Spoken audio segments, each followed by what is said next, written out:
just got a very short meeting. Okay. Great. Hi, everyone. Thank you. Hello? Thank you, everyone. Thank you, everyone online for tuning in. I think we're pretty close to having everyone here. So first, welcome to the April 2026 meeting of the Complete Streets Oversight Board. The Complete Streets Oversight Board is an open public meeting, and our meetings have been advertised in the usual way. Our agendas are posted in advance of the meeting. We share a public Zoom link. They're available in person, in the second floor conference room of Town Hall on the second Thursday of any given month at 12 noon. We are open to the public, as well as having a virtual option, as evidenced by Microsoft Teams link. We did remember to start recording this one from the beginning this time, and so that's great. And then I'm going to start with the roll. Mayor Dr. Baskerville. Present. Deputy Mayor Shin Anderson. Present. Director Talley. Here. Director Ashley. Here. Engineer Hernandez. Here. Sergeant Karen Dang. Here. And public member Beach. Here. Great. I sent out the March 2026 minutes for approval. I made one small edit at the recommendation of the deputy mayor to note she had to depart slightly earlier than we would end. Are there any other edits? Motion to accept. Okay. Any seconds? Second. Second. All in favor? Aye. Any opposed? Any abstention? Great. Now, I also have a revision to the Essex County Local Safety Action Plan resolution. I would just like to note, I heard from Rick today, he's not going to be able to make it. He's out of the office, the county representative. And so he's not here, but we have the Essex County resolution revision. I took the feedback from folks last meeting to both just strengthen it a little bit language-wise, and then also make a little clearer what we're asking for. I worked with some other folks on the board to just kind of get those thoughts. Thank you, Amy and Susan. And so you can see it amended. I will read it as below, or as follows. Forgive me for forcing you to sit through this again. Whereas the Montclair Complete Streets Oversight Board. Here, go through the changes instead of the whole thing. Yeah, that's fair. I may have made some small changes. Yeah. The key changes were that here. Whereas these selected segments do not include the additional county roads identified in Montclair's total high injury network and high-risk corridors designated in Montclair's local Safe Streets for All action plan. Whereas 13.6% of roads in Montclair are under Essex County's jurisdiction, and over half, 56.5% of fatal and serious injuries have occurred on county roads. And Montclair experiences a much greater crash severity impact to vulnerable road users at 55.8% compared to Essex County's 37.5%. And these dangerous conditions were keenly felt and identified by residents and stakeholders in Essex's survey responses. 65% feeling unsafe using micromobility, and 40% did not feel safe walking in their own communities. And disadvantaged and divested communities are most impacted by traffic violence, and to meet both Essex County and Montclair's Vision Zero goal to eliminate all fatalities and severe injuries on our roadway, it's imperative we address and implement all safety interventions on additional county roads designated on Montclair's local safety action, Safe Streets for All action plan. And then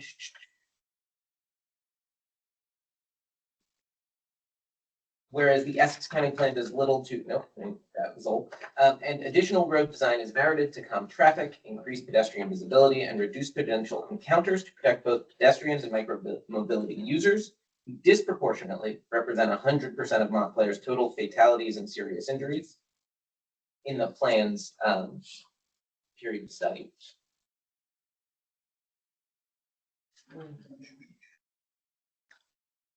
Whereas, therefore be it hereby resolved that the Montclair Township Complete Streets Oversight Board requests Essex County view the recommendations within the County Safety Action Plan as the starting point rather than end for street safety interventions on Bloomfield Avenue and the Grove Elm Orange corridor. And the county considers throughput of vehicle traffic as secondary to the safety of all road users. And that the county collaborates with municipalities, including Montclair, to develop more effective and responsive interventions for identified roadways. The identified road segments are not improved in isolation, and the roadway safety concerns, the rest of the roadway within municipality are addressed as well. And that reasonable micromobility facilities be acceptable on county roadways when the municipality believes them to be appropriate. Be it further hereby resolved that Montclair Township believes following changes are necessary to ensure the plan meets the current needs of Montclair's residents, stakeholders, road users. And then it details some specific recommendations, including all of the Bloomfield Avenue within the Essex County Local Safety Action Plan, not just the section they identified. Implement proven safety measures recommended in the Local Safety Action Plan that were not included in the 2022 redesign of Bloomfield Avenue, which includes a hardened centerline road diet. Include bicycle facilities on all projects to safely accommodate the growing demand for bicycle, e-bike, and other micro-mobility devices, and to calm traffic for other road users, and to reduce the speed limit to 25 miles per hour the entire length of Bloomfield Avenue. There's still a small section near the border with Verona that is 35, signed as 35. For Grove Street, that any projects for Grove consider and incorporate the entire length of the continuous roadway from the Clifton line to the East Orange line, including Elm Street, County Route 668, and Orange Road, County Route 669. That recommended interventions include protected bicycle facilities along the roadway, as well as bike boxes at intersections. These measures will benefit all road users through increased traffic calming, improved protection for micromobility users, and narrowed crossings for pedestrians. Improved facilities will also connect to municipal projects planned for Cedar Street. Improved Avenue. No, it's a good catch. Improvements in intersections, including curb bump outs for wider corner radii, leading pedestrian intervals at signalized intersections, protected left turns where appropriate, signals time to encourage traveling the speed limit, and pedestrian safety islands and hardened center lines where necessary. At select intersections where particularly significant interventions are necessary, the county should consider installing hawk signals, which provide many of the benefits of the stop sign without the always-on nature of a stop sign, which I know the county doesn't like on county roadways. And the county should analyze whether the current circulation pattern, particularly in the South End Business District, continues to be the best for the area, from serving pedestrians, cyclists, transit users, motorists, residents, businesses, visitors. And then we make note of the other county roadways in town. Can I make a suggestion? Yeah. Under Grove Street and the South End Business District. Yes. Right here. Okay. Can we add a bullet point, because our master plan has specific improvements recommended for the south to that Orange area. Road. Okay.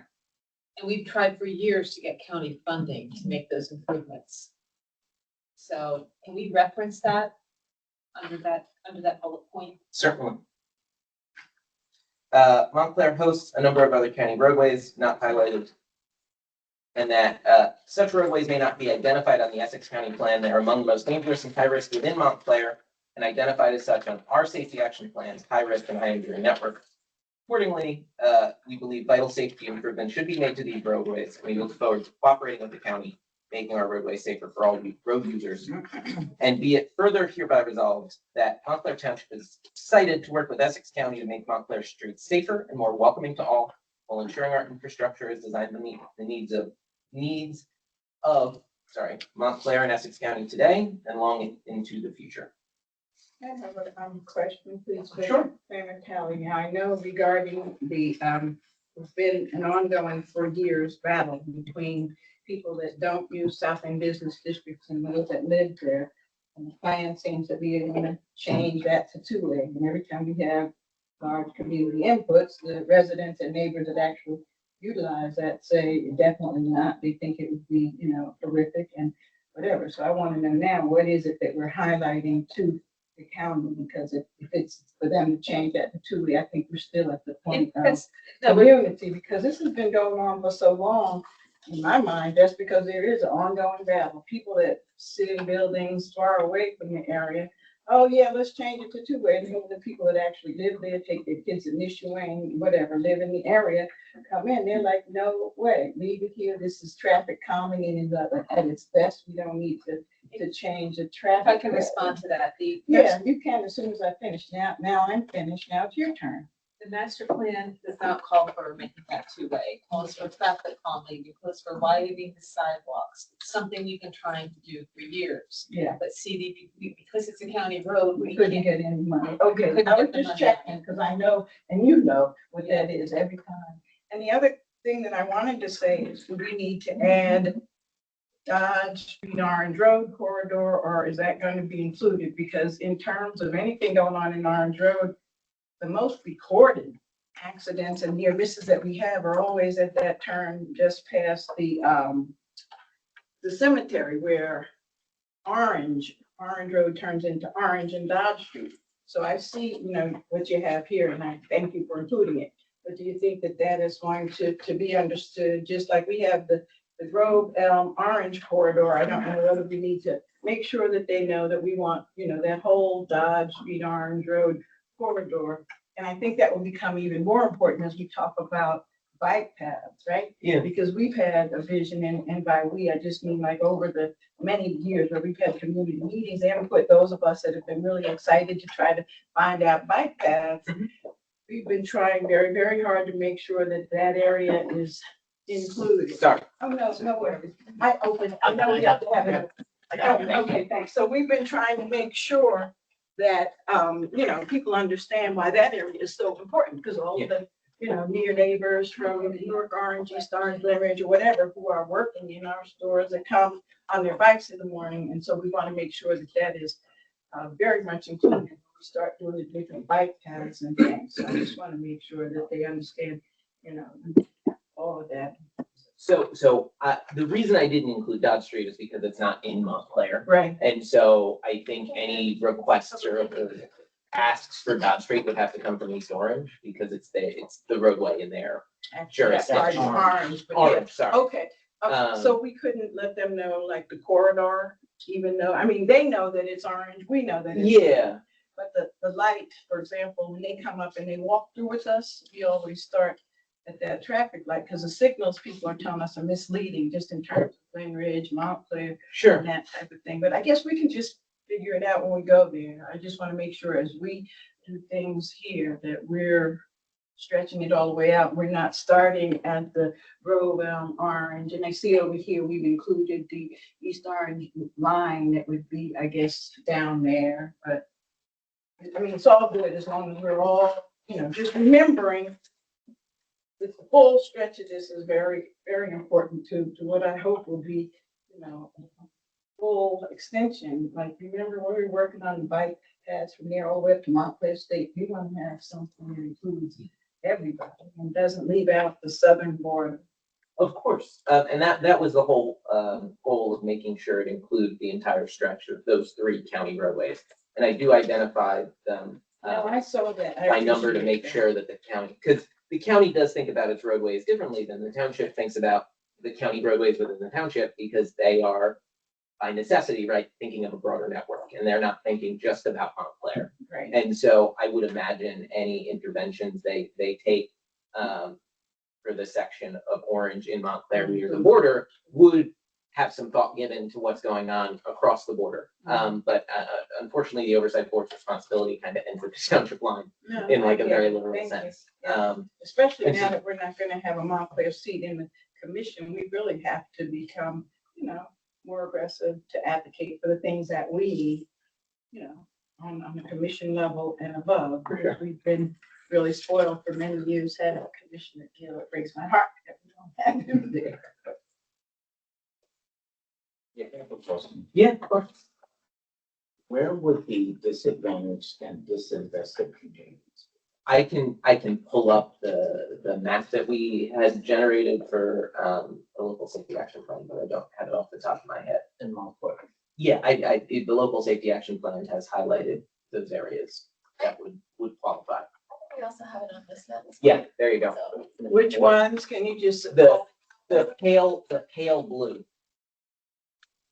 What's the street? Is there a street in there? There's no specific street identified, but maybe I'll. I'm curious. What's that other hand? What is it?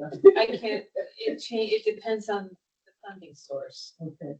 Well, these disadvantaged communities came, I believe, on data from the North Jersey Transportation Planning Authority. Okay. Because other disadvantaged communities are identified by DEP, so this is the North Jersey. And it's different for that in the community Because they have development, different, right? they have different factors. Okay. This is probably, I can't explain all the factors. Can anyone? Our consultants can. Yeah, but just in terms of, why it's it's probably in the- different for different, And I'm sure it will be in the text of the local safety action. For those watching at home, the light blue areas on this map that you're now seeing That's great. are the ones I identified as underserved. And that's what's being referenced. And then just nationally and like statistics wide, underserved and under-resourced communities are those most impacted by traffic violence and car crashes. And that trend holds nationally as well. And so. What does the term underserved mean in reference to the streets? That's kind of what my question was, disadvantage, then disadvantage. That was kind of my question. Yeah. What does that mean? I'd have to go. for townships like Montclair? I'd have to go to the local safety action plan consultants and get what they use to define it from the NJTPA definition. That will be in our plan. Yeah. Clear definition of. Okay, so I've got noted just a handful of small edits. Changing street to avenue, adding reference to master plan for the South End Business District, and then meet the needs of Montclair and Essex County, replacing an and. Are there any other notes, or do we think I can make those small edits and we can approve it with those small edits as noted? I think it's much stronger. I think it says. Okay. I'll wait for the mayor to return. Did you, in Grove Street, always on? Yes, oh, no, always in Oh, use. always in use. Yeah. Okay, so I'll have a movement for the Essex County Local Safety Action Plan resolution. Second. Mayor, all in favor? Aye. All opposed? Any abstentions? Okay, great, thank you. Wonderful. So now we are going to move on to the updated bylaws. There is a copy of all of this available.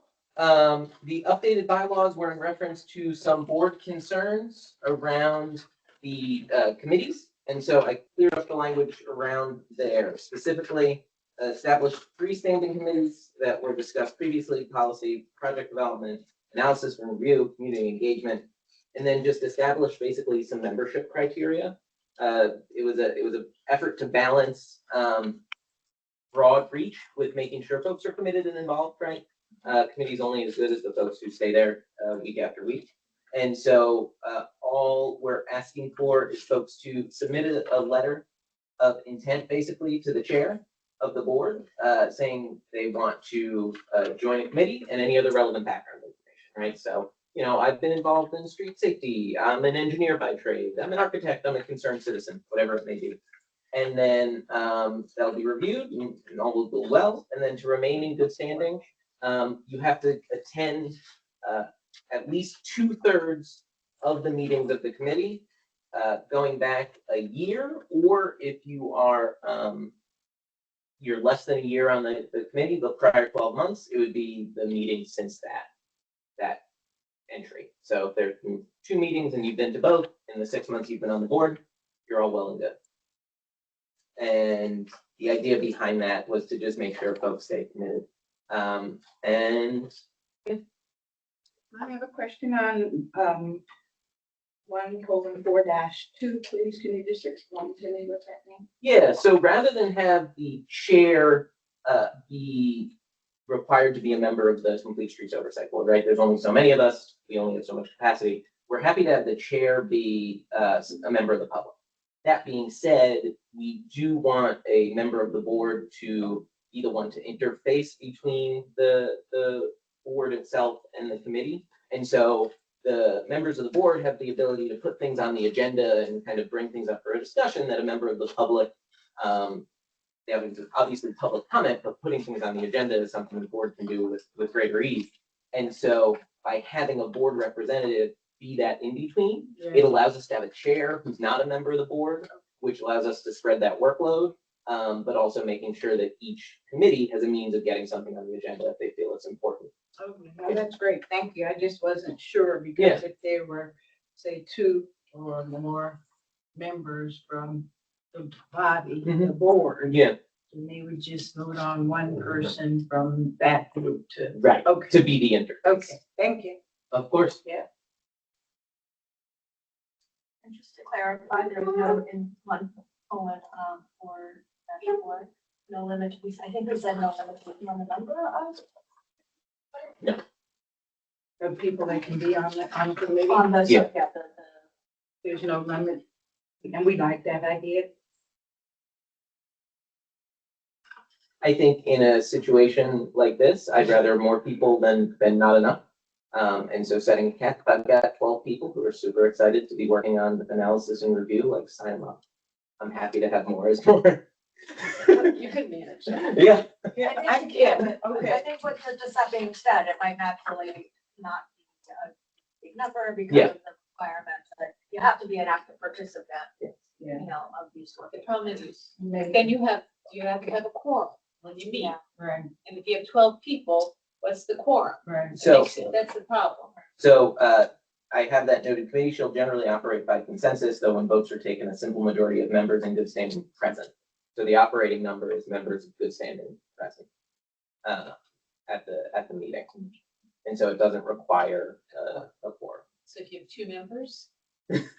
It has, yeah, no, that's not a- Question, right. that's So not a if bad- meet, That's a That's meeting. excellent. Yeah, and in furtherance of the, just now raising the unlimited number of people, my personal, I know it's a large group, but I would prefer that there be a number of people. So say, for example, community engagement, like say, we get 100 people or however many, and that's not, I mean, maybe 25, 50. Mhm. And I don't know if that's unreasonable for that type of thing, especially now, it seems like all the residents are becoming more engaged, more active. If the numbers of people that pour out to our community meetings to be Yeah. heard is any indication, For sure. and I'm not sure that, to have a group of 25, 30 is necessarily the best way to get things done. I think that becomes, because everybody has to be heard and everybody, I just think, I mean, it's great if that's your preference. I just think we really need to consider what we are opening up, because once we open it up, we can't shut it down. And I'm telling you, if you have 20, even, 20, 25 people that show up for your meeting and you say, okay, now we're going to open the meeting, you do roll call and you say, okay, now it's, good of the order. Everybody's hand is up. And so that's 5 minutes each person. So we have to consider what that does in terms of really getting work done. I don't know. Also to that point, so for the standing committees, is it the intention to have each of these projects go through the committees first, then to the board? Not necessarily. It's not gonna be a requirement that something go through a committee at this time, right? You have the choice to do it because we only meet once a month. And if you need to get something done more quickly, that's committees sometimes help get things moving more quickly. If you don't have 25 people. So he has a choice to use committees. But if it's, okay, it just seems a little bit confusing. If you're gonna go to one, there should be a structure. One or the other. Not both. Because our time Well- is, don't you feel like, I'll be, Well, can I go to a committee, get approval from a committee and then bypass the board? you get recommendations. Here's what, But it all has to go to the board, right? So Yeah. What are these committees? They're not voting. They're making Recommendations. recommendations so that we don't Says- spend 2 But hours. it says vote. So when votes are taken at the committee. What If they number- make a what recommendation, number are right? you? Remember, the committees don't have the power to make any decisions. 1:4-4, I think. is what- Okay, 4-4, The okay. committees basically make They're recommendations advisory bodies. to this board, Yeah. and the board makes recommendations to the manager. So, Yeah. right, we're not making any decisions either. This is all advisory. And to me, it just feels, I think, I agree with the standing committees.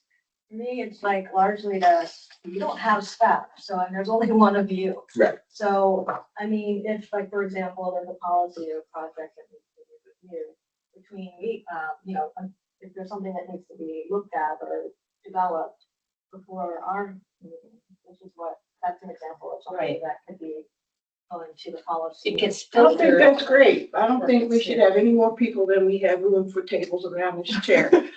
I'm serious because I think this is great. I love the idea of the standing Mhm. committees, and I think it can be, just like with the deputy mayor saying, I totally agree with what you're saying.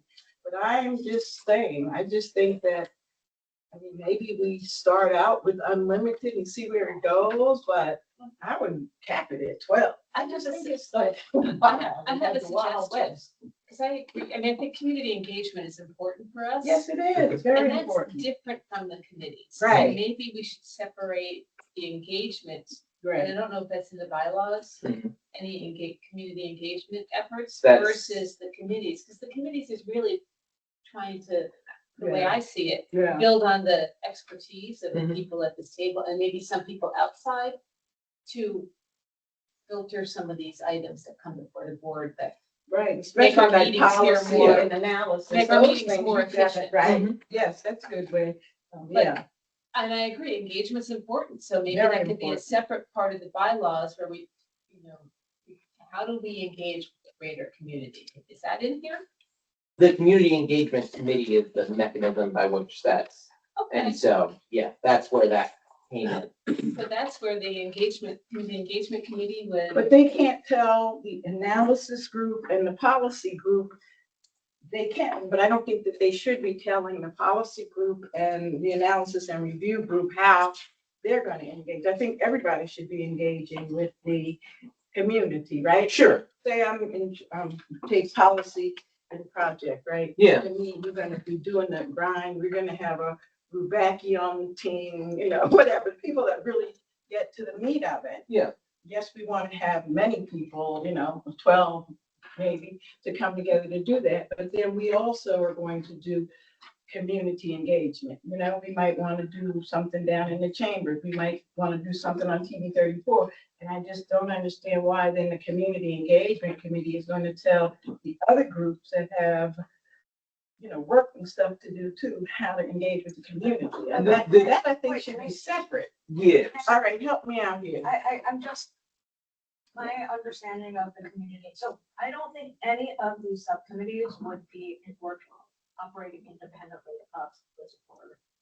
Meaning, like, with the example, and this is my interpretation, and guys can chime in, please, the community engagement group, like, they're not going to be just on their own, right? Deciding what's going to be communicated. The way I'm reading it is that, if there's something that needs to, that we are working on, that needs to be, needs community engagement, this is the committee that's going to be basically like in charge of developing a plan and like identifying stakeholders in the community to include in the discussion or what have you, whatever form it is. So none of these would be operating and maybe, to your maybe peers. But I don't think we events. need this other committee to tell the other committees. I think that No. they can do their own thing. If they want to go, door to door or whatever they want to do, the community engagement group, that's fine. I just don't know what all that they're going to be doing for community engagement that we aren't going to be doing. The- All of us the- as a board. The community engagement piece is designed to be a resource to lean on, right? Say The- that again, A I'm sorry. resource to lean on, Oh, where yeah. we as the board, whereas the subcommittee, the Okay. committees, whatever it may be, Okay. say there's an event, right? For whatever reason, I can't get to the event, board can't get to the event. They'd be able to go to the event, set up a table, talk complete streets, right? Okay. They're not, and like, say we want to So come up like with. foot soldier. Yeah, exactly. Say we want to come up with a marketing campaign for how to stop at a four-way stop and properly let people yield and all that, right? Which is a real issue in town I've heard about so much. The community engagement folks would think about what's a good way we can communicate this message to the public. How can we get folks engaged, keep it interesting? Because Matt's great in sending out the newsletter each month, but getting folks to read a PDF saying, this is how you behave at a four-way stop is probably not the most creative or engaging way to communicate information like that. So we'd be able to go to them and say like, hey, this is our challenge. How do you think we can engage with the community and get folks involved? But, And do they have to have any expertise in advertising? They could just come up, what are the criteria? That's what I'm saying. well, that's where Leave the, it wide open to anybody. What are the criteria for people that want to be on these committees and tell us how to do those? well, so first of all, that's where the letter of intent comes in, right? We're asking folks to lay out why they believe they would be a good fit for the committee and where their interest comes from. But beyond that, right, they're a resource to be leaned on and a body to make recommendations, but we as a board are independent and superior to the committee, right? Like we are the superior body, and just as Jana said, we're advisory to the manager, like the same goes there, right? The chain of command remains in place. They're just a resource to be supporting the work of the oversight board. And so I don't see it a problem. I don't see an issue with the community engagement committee saying like, oh, we think we should do this. And if the board doesn't agree with that, we won't do it because we're the superior body in the organizational structure. As long as they understand it, I just think, again, I think having unlimited people on anything is really opening up a dangerous channel. And maybe I'll be proven wrong. I definitely hear your concern, Yeah. about holding up, progress. And that being said, I think I see this particularly as a way to leverage, people who might want to get involved but aren't on the board. Yeah. As I was saying, like all of these committees are subordinate to this group, the Yeah. oversight board. And so, knowing that we have limited resources in the township staff, this could be a good thing. And, but I also agree that when, I don't know how this is going to be communicated, Jake, how you intend to do that, but I do think, I agree with the mayor that we need to be very clear about what the role of these subcommittees are. And the numbers of people, even in terms of scheduling meetings. And more people that you have there, I can't come, I'm going on vacation. I can't come, going to my aunt's house, whatever. It just becomes so much. I get it, and I'm praying that I'm wrong, but I'm just telling you, somebody that's been in here watched, even when you have a committee, say, even if you have 12 people, right? And 6 of them are, we're gonna do this, we can do that, we're gonna do this together.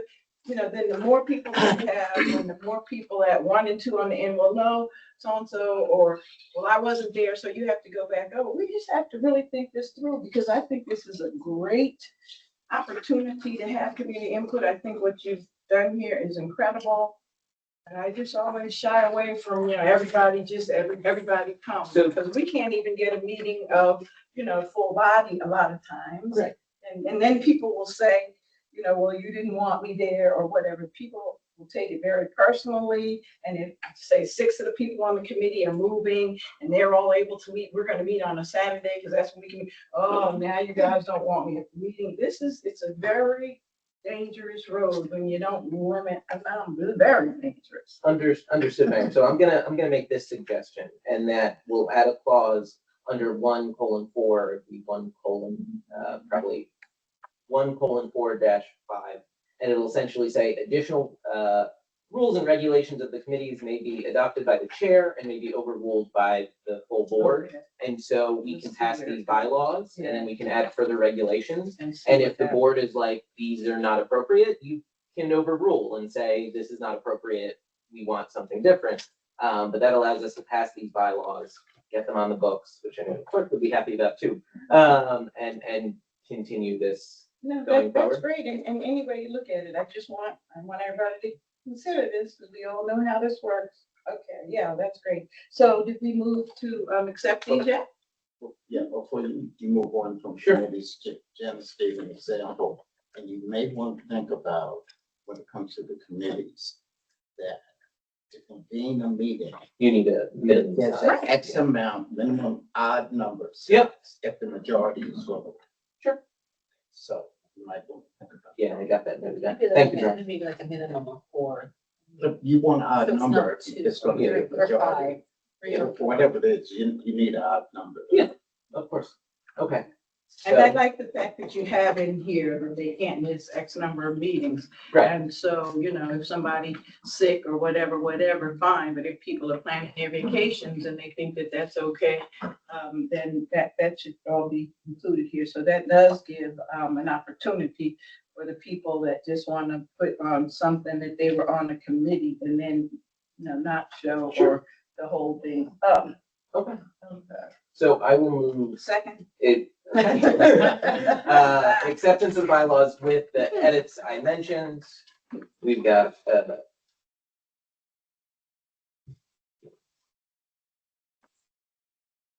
Capitalize in one. What number? Really nitpicky. Please. I think it's to be, 1:4-2. I think we meant to capitalize the first word. Probably. Yeah. Okay, great. I just wanted to, can you put page numbers on there? Yes, I can. Well, this is great.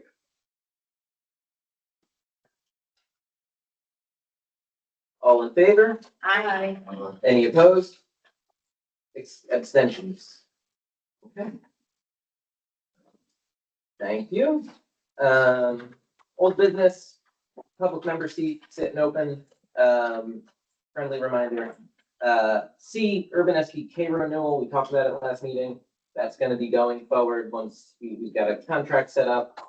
It's a 1-year contract with the option of the sole discretion of the township to add a second year. It will be going before the mayor and council sometime soon. So we will be continuing with urban SPK. Is that still gonna be allocated to departmental budgets? We're having a conversation about Because that. I didn't put that in my budget. Yeah, we're having a conversation. Stephen and I and Okay. Manny are gonna be talking about that. Just urban SDK, I just don't know how much it's gonna cost, or if Yeah. it's coming out of my budget, which I would appreciate knowing. Yep, Right. there's gonna be a conversation there. So for the old business, I'm using the kind of, angle of Orange, Harrison and Cedar. I want to open up a conversation a little bit, and I talked to Norberto and Austin about this. Norberto's getting to work on some improvements to Orange Road, Harrison's, the municipal section of Orange, Harrison and Cedar. And a lot of that work is going to involve improvements at intersections, and crossings. And there's kind of 2 paths we can take, and this is both specific to that roadway, but also more generally as a township, where there's a balance to be made between scope of the project and the intensity with which we can do that project, right? Scope first depth. And so what we've been working on the assumption is, or not in the assumption, what we've been working from is the idea that lighter and cheaper interventions can have a broader impact because we can do more miles of roadway. That being said, right, to use painted curb extension with flex posts is not necessarily the same impact as putting down concrete, right, and doing a firmer curb bump out. So the work on Harrison, for example, we're focusing on doing a longer stretch of roadway using lighter, less expensive impacts, less expensive interventions like paint and plastic flex posts. And that's as opposed to doing more expensive work that may involve concrete, but that would impact drainage, right? And any impact on drainage means more engineering, and more engineering costs means more expensive. And that means we can do less roadway.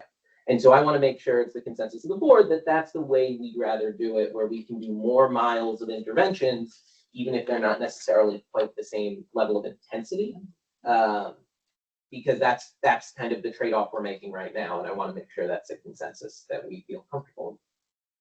I think it's good. I also think it also depends upon the unique For sure. location. Yeah. 'Cause Right. if there's a heavy pedestrian presence, Right. then you probably want something a little bit more. Yeah. And I'm thinking boot path. Yeah. And I think to that point too, right, we were talking about with Amy, we met to discuss like a safe routes to school with Amy, Norberto and Austin, a possible safe routes to school grant. And that involved a lot more intense interventions that would possibly impact some drainage Right near stuff a because it's school. right near a school, Right, right. that sort of thing. And so it's obviously all contextual, and I trust Norberto is very much thinking about all of those things when he comes up with these plans. But it's just wanted to make sure we as a board were on the same page that that's how we want to handle things. Yeah. Wonderful.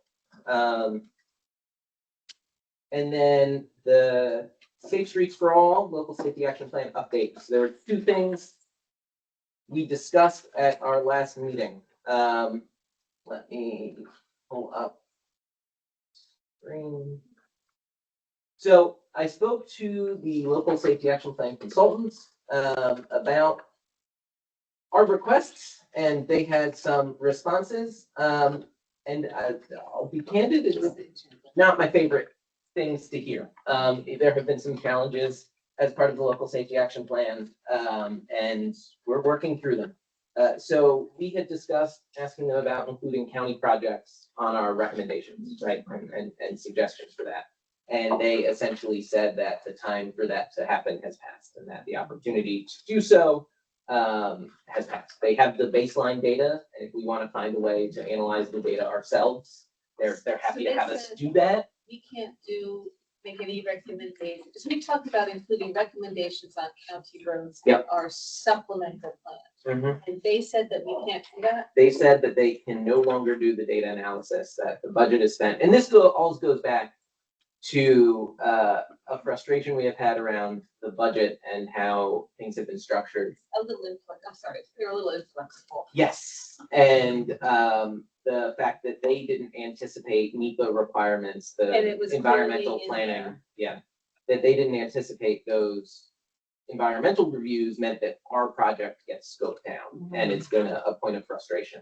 I think for Janice and working with them prior to my joining the board in the position, and it continues. And so they, any specificity would provide, I can't believe they said no. they said that they basically, that portion of the data analysis has passed and there's not budget space to do more of it because they'd have to do more analysis. And Can we tell them when we do the analysis and tell them to put it in there? they have the data, they gave us the data. And so, yeah, like, We have their. We know. Their data set. Like, Yeah, yeah. like, And so we can do that part of the analysis and And do tell it them to put whatever. it in the plan. It's I'll- our plan. Yeah. Yes. This has been an ongoing battle. Yes. And that leads to the second part, which is because of the NEPA review and the budgetary changes since, they basically changed what the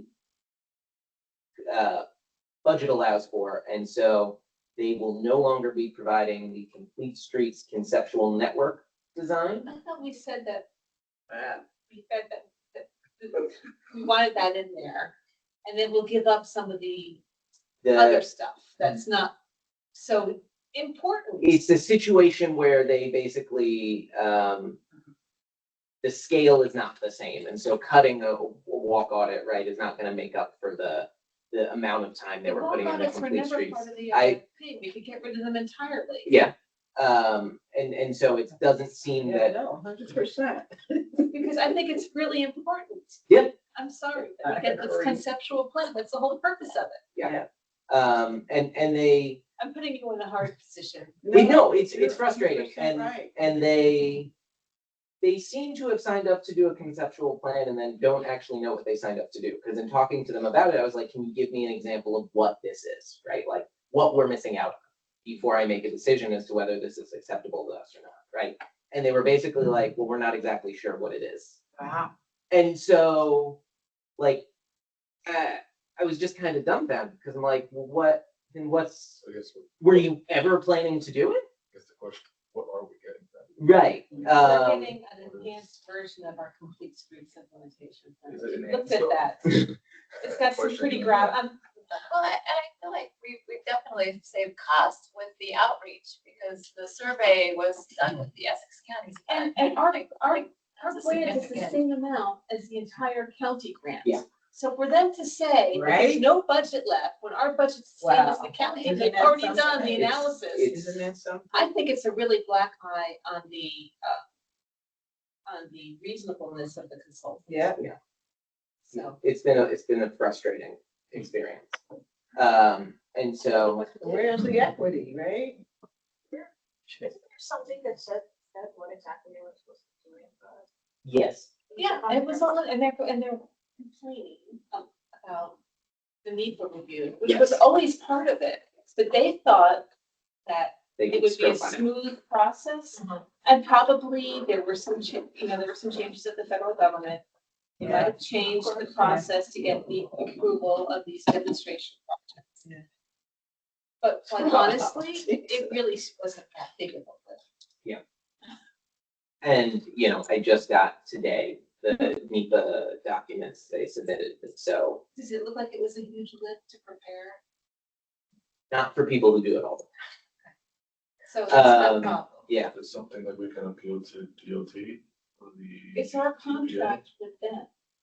Ultimately, DOT will be reimbursing this. right? so, It's It- it- federal. I don't It know. doesn't mean, so that's a good question. I had a call with all the SS4A recipients today.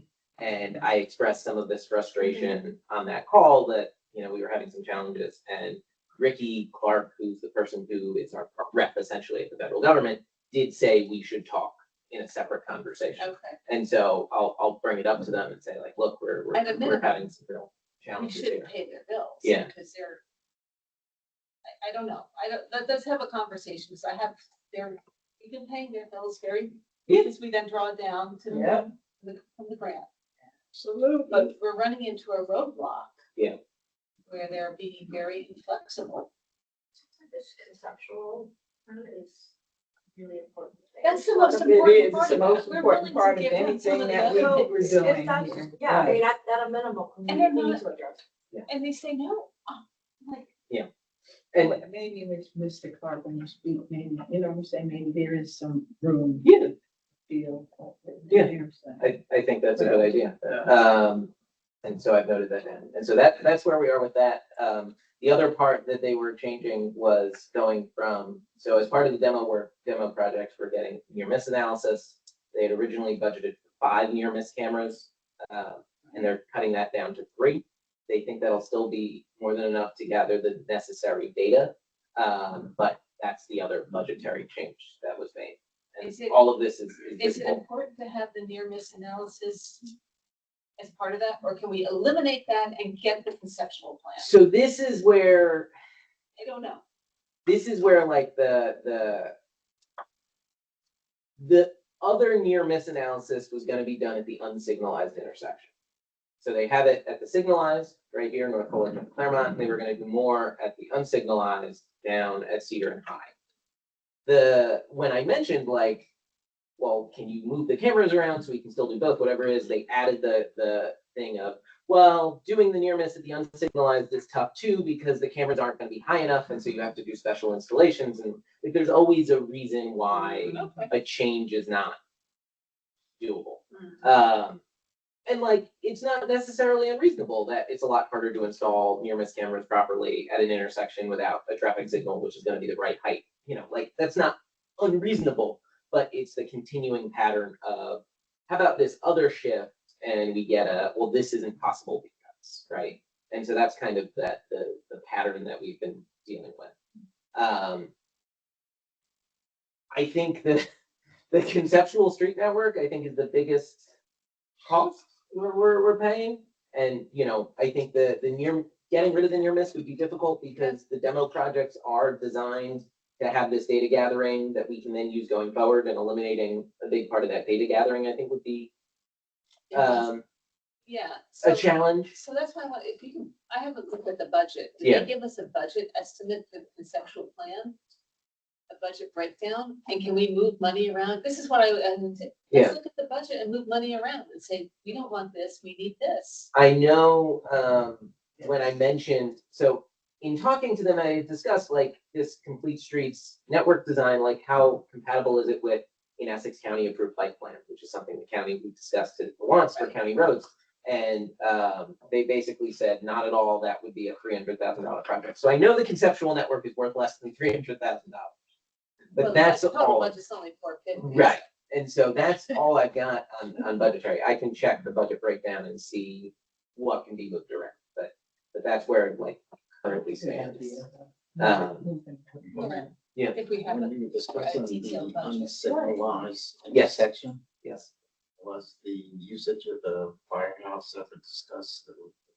Because I think it's, the height there, I think it's too far from the intersection.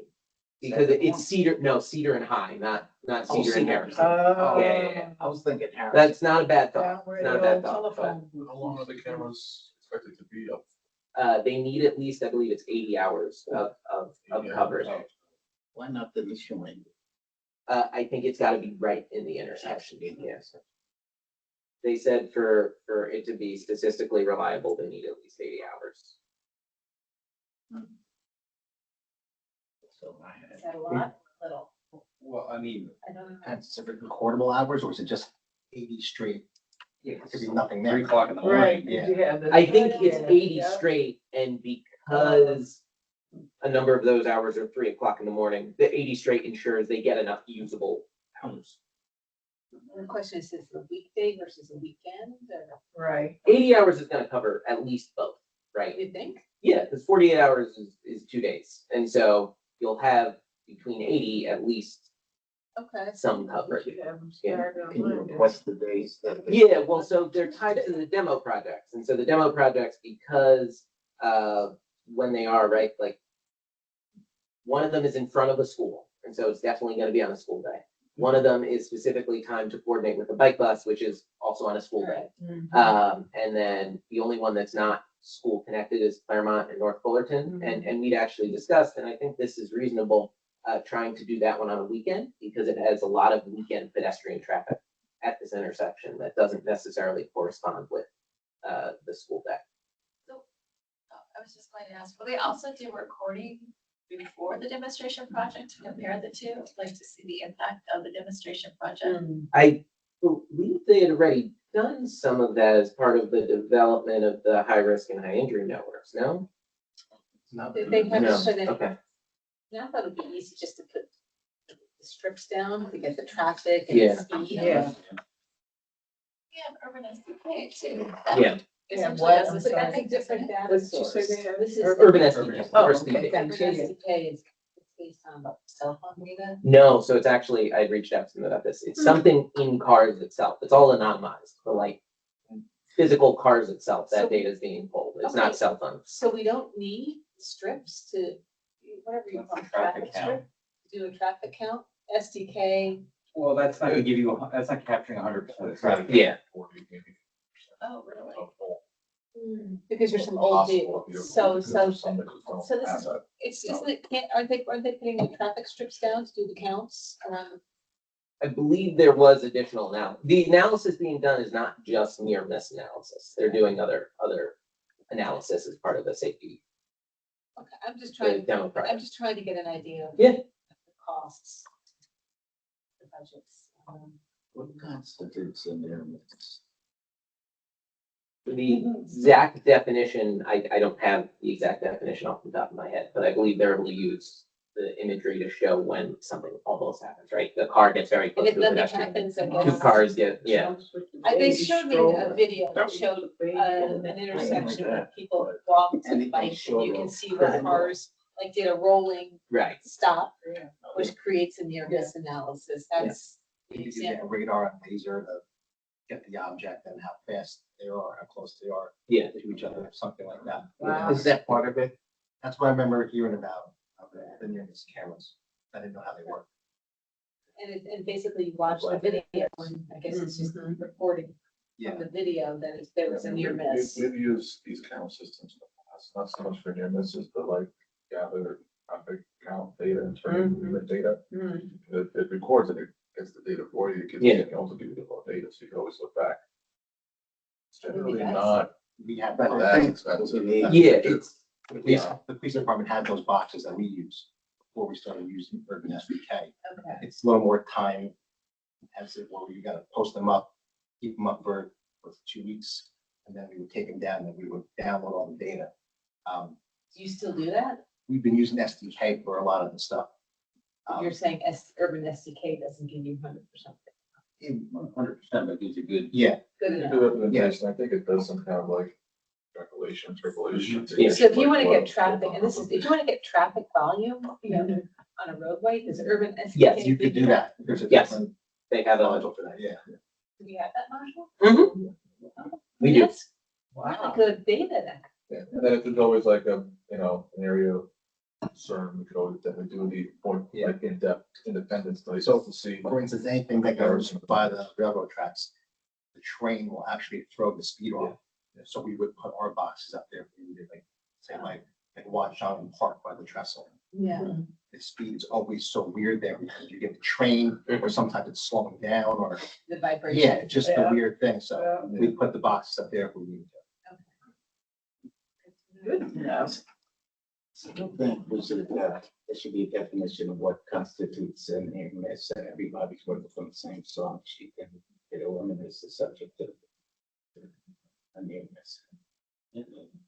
Is there an engineering definition? These are the, well, Pyramid? that's my question. I mean, we need to work from the same time sheet, otherwise, what I see is an EMS, you may not see. I think it's very subjective. Based To on me, what that's an issue. they said. Yeah, I think you're right. You know, I think we're it's gonna based make on- street it's really designs based and on traffic observation. patterns based on an EMS, we all should be, would know what constitutes an EMS. And when they set up that analysis, I'll make sure to get down what the definition of, You what have to know they what you're define looking as a for. near miss. Yeah, You have to know what you're looking for. of course. And whether you're looking at it or I'm looking at it, either it's a near miss or it's not. Right. It can't be for you and then not for me. Right. And we utilize that data. You gotta You know, work what from we're the same. doing here. Yeah, Yeah, same based song sheet. I think the whole idea, Brian, is near miss analysis provides information that you won't get just from data because it's observational. Right. So, And and then I guess what you want are the parameters for the observations. So it can be observational. Yeah, well, yes, that's Yeah. exactly what I'm talking about. You know, it can be observational, but we're still looking at data points. So did it meet this criteria? Did it meet that criteria? Did it meet that criteria? Yeah.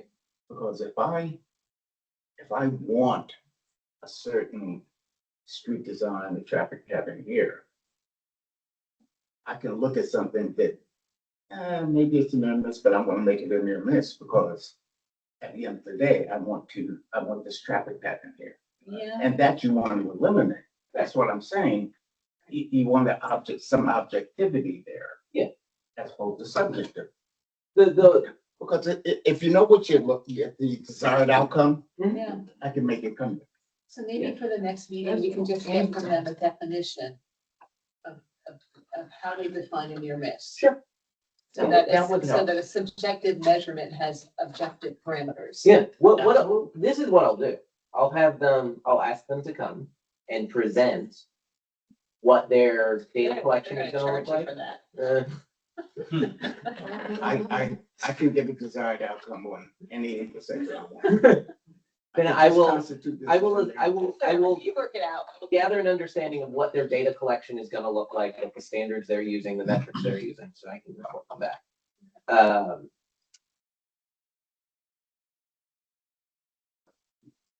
But just out of curiosity. Yeah. Does urban SDK, like, can we use that for a Find speed it. study? Like, would that be considered, We use it as like. additional work. could that be used for like a grant? Like grant type of. I mean, we have Reference to the kind of like. Justification for getting the grant. There's no like, because it would depend on the funding source, you know, level of. Like if it's for a federal safe streets for all. Just the theoretical. Everything we do. They always Why not? do whatever they But want. I mean, It like, doesn't create a red flag. like, does it? could we use this for the county and say, this is the data, the speed study that we have on Grove Street to like bolster up our ass. Like We for could always capital. include it, you know, ultimately it always goes down to the county to see what. They buy into or not. Right, right. Genesis point, I don't think it hurts. Yeah. Include it. Yeah, because that was one thing Rick was saying last time we met. It's like, well, you have to do a speed study to do this. So would that justify a speed study. Well, maybe what you do is you put into your grant application, but you supplement, if you put in the grant, the cost of a speed study. Mhm. If it's required, and say, oh, preliminary analysis indicates that speeding is an issue, which is why we're going after the grant, and the grant will pay for the speed study. Can you do that? I think if you bundle it in, yeah. Because they're expensive, right? But it depends the intent of the, you Yeah. know, you're looking at a lot, but you're looking at miles. This doesn't help you at all either. The definition. It's all still subjective. So if you need the data. Jake, you have access to SDK? Mhm. Okay. I might have marked Very yours. subjective. Great, so that's what I got on the local safety action plan. I'm gonna move us to new business. And I'm gonna let Roberto take the lead on this one, because we have the Maple Avenue streetscape improvements. So I'll have Norberto just give a little overview, and then make sure to grab the checklist. Yeah. Yes, Oh, the checklist, yeah. make sure to grab the checklist, because after Norberto gives his overview, we'll go through it. The one note I have on the image on the screen is in transferring it to an image file to get it into the presentation. Some of the fonts got messed up, and so the school zone striping will stay on the roadway. It will not be extending onto the sidewalk. Oh, I see.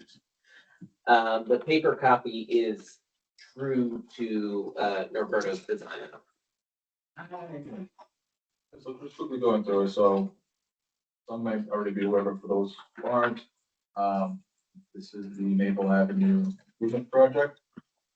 It's funded through CDBG, Essex County CDBG grant program. And so this specifically is Maple Avenue from Woodland Avenue to Bloomfield Avenue. This is pretty much the section from Spencer Park. So primarily, we have filling and paving of the street. And in addition to that, we have various traffic safety, pedestrian safety improvements included in there as well. So just starting kind of from the Woodland Avenue intersection, and this is consistent as we move closer to Bloomfield Avenue. We've included painted curb extensions at the intersection, specifically where the crossings are, with delineators to supplement. Is there a flashing beacon there right now? There's not. No. Not at the Woodland Avenue Yeah, I don't think intersection. you need one. Mhm. You don't need one, okay. So as you move further north, the next intersection at Elmwood Avenue, there we are proposing a new RFP. I know it's been an intersection long requested. We have a flashing sign there, so we'll be adding that as part of this project. We are also flipping the crosswalk. So currently, the crosswalk across Maple at this intersection is on the north side of the intersection. However, that directs traffic to an active driveway, which is not really. You don't want the crosswalk right into the driveway. Right. So instead, we are now moving the crossing to the south side by a dedicated ADA handicap. I want to just comment on that. So I have reached out to the county, as I mentioned to you guys, I reached out to the county parks department. They have 4 driveways that are like this on Glenfield Park. I reached out to them to be like, hey, you've got a lot of driveways, we've got a lot of crossing behavior there that, like, because that's where the driveway is, people go there even though they shouldn't. Can we consider closing some of those driveways to allow them to be used and striped as crosswalk? And so that's an ongoing conversation. They've gotten back to me as in, like, we'll look into this. They brought in the county engineer on Woodland and Maple. I emailed in the context of Maple because we're doing the improvements. Because if they're able to cut down on the number of driveways that they need, we can have it striped as a crosswalk, and that'll match behavior, right? We obviously want folks to cross in a crosswalk.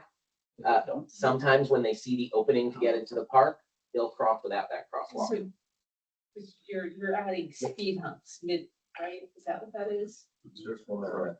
How Oh, good, sorry, huh? there. Yeah. There's Where's the?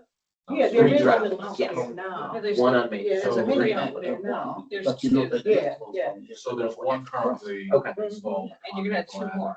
Yeah. It's Right by the basically neighborhood crosswalk. center. Yeah. So, and that's the only speed hump along this section. So what we looked into this and we feel it's more effective. Instead of having the one speed hump at that crosswalk, we are replacing it with a series of three. And at the entrances, as you come from Woodland Avenue or coming from Woodland, and then one in the middle. That way, you're still continuously through there in the school zone versus, you just have one. Speed up for that. Goes with it. Good. Good to go. Are you Yeah. also adding a mid-block crosswalk, a new one, or those two, the two ones? There's two there that Two are existing. existing, which ones remain. So those specifically two, if, I'm sure if you drive there now, you'll see it. Historically, cars just park right in front of the crosswalk Yeah. and block it. So, Right home. yeah, so that will be addressed here and with striping and plastic delineators to clear out those zones. So you physically cannot do that. And you're adding another flashing peak Yeah, so Where's there's that one? in the middle. right here. So you could go north of the proposed. So I believe the The county one that installed Elmwood, and then there's one, further north, in front of 52 Maple. is that where the neighborhood center is? That was the real question. That's, you said you're putting in a speed bump in front of the neighborhood center. Stop people from parking. No, before that. Those are going to Avenue before? Okay, because there's a people parking from the neighborhood center, kids and just a park. Is that going to be addressed or just at the sign? Well, so currently there's signage for no parking. Yeah. So we're supplementing that, well, and they do. Yeah. So we're just supplementing that with additional striping, cross hatch striping. Yeah. Which we spoke with Jacob about prior, and I believe the buses and like parents use that just to line up, pick up, drop off. It's for school as well, so we don't want to physically like block that off completely. Are you talking about in front of the park or in front of the school? We're just talking Well, about the neighborhood. Well, both. center. It starts in front of the, basically between the driveway loop and then continues all the way down to the, much on the northbound What's side, that? Okay. east side. East. Is the west is the house, is the. The neighborhood center. Is the houses. We're not Yeah, talking the about west long is the choice. house. On the other side, the west side, there's another. Daycare center. Yeah. Oh, the That's- daycare. that's- Okay, yeah. That's when I said neighborhood center. Oh, okay. Yeah. Yeah, that is also designated as. Yeah. A total of two rectangular. Two new. Where's the second one going? I'm not clear yet. I'm sorry. I know where the one is at, Yeah, so if you look, on this. I see it. I'm just trying, so there's no street on the, other side of it. It's just in the middle of the It's a road. mid-block. Mid-block, Right, okay, mid-block. okay. Yeah, that was installed probably 8 years ago. Okay. Prior to the BG Okay. project and crossing. So now we're supplementing this with additional striping and signage. Blinking. signage, just to improve safety and mobility. Good. So those are the major changes. Aside from that, we are doing a little bit of road dieting, narrowing lanes in this section to 10 feet, with the parking lanes physically delineated now. Currently, there's no pricing there. So that be shared, shared use, like, so, 'cause I'm trying to find out, where the shared street, is there opportunity here to have shared lanes for the people that are biking to the train station? Or whatever, or we just feel like it's already too much congestion there to even try to welcome the alternative transportation It's method. pretty narrow. Such as, The street is really, I don't know. I'll touch on that in going through the Yeah. checklist because that is, Just one other question. In front of Glenfield School, you're replacing the asphalt with Right. brick pavers. Yes, that was my next, yeah, And are those new trees that you're proposing? those are new trees. Taking down. so was the question answered about that? Did I ask about the bike or the shared? we'll streets, talk or about we're that not during there the yet? checklist. Okay, Yeah. thank you. So, yeah, the trees. Yeah. So other, Jen has mentioned, the other major component, aside from the roadway improvements, there's a little bit of streetscape work in front of the school. There's a strip of asphalt that's dilapidated and it's in there right in front of the school that we want to address that. Just for But we're not safety touching the sidewalk. reasons. No, And who maintains that? the, The strip there, that would be the school. that would be- Okay. You want to consider the cycling issues as they're coming out of that driveway there. so for the. Wally Choice, Wally Yes. Choice. Yeah, so we've also included They've done stripe outs to Yeah, clear out that, yeah, those corners that you, on both sides. that's great. Is that, remember, that's a better way to Yeah. Right, So we address that as well. yeah. So we're replacing that asphalt strip in front of the school with, the permeable brick pavers with stone underneath, but a little bit of stone out of that. Wherever we can get it, we try to include it as well. Are you taking down any of the existing trees or there's just new trees? Those are just the trees. Okay, that's.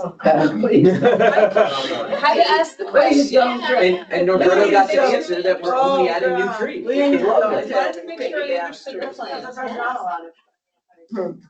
Yeah. That's right. There used to be.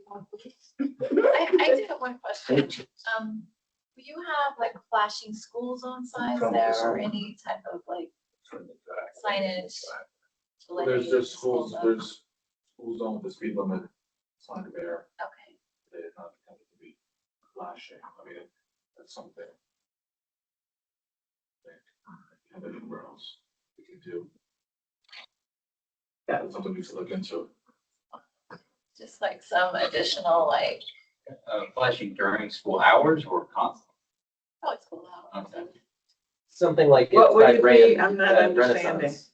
Like at Renaissance School, Mhm. there's a 20-mile-per-hour speed limit sign, and then it's got the flashing beacon Yeah, that flashes My during only school concern hours. is Oh, yeah, yeah. That's more significant cost. right, and I'm trying to figure out why would we say. But I think even if we chuckle have about like that the one. fluorescent Some school, Yeah, to those, add to the school zone, like, yeah, those are the standard that we Yeah. install. Right, but they don't blink, It's not, they don't. Like, right, yeah, it's no, something they're that, fine. yeah, reflective.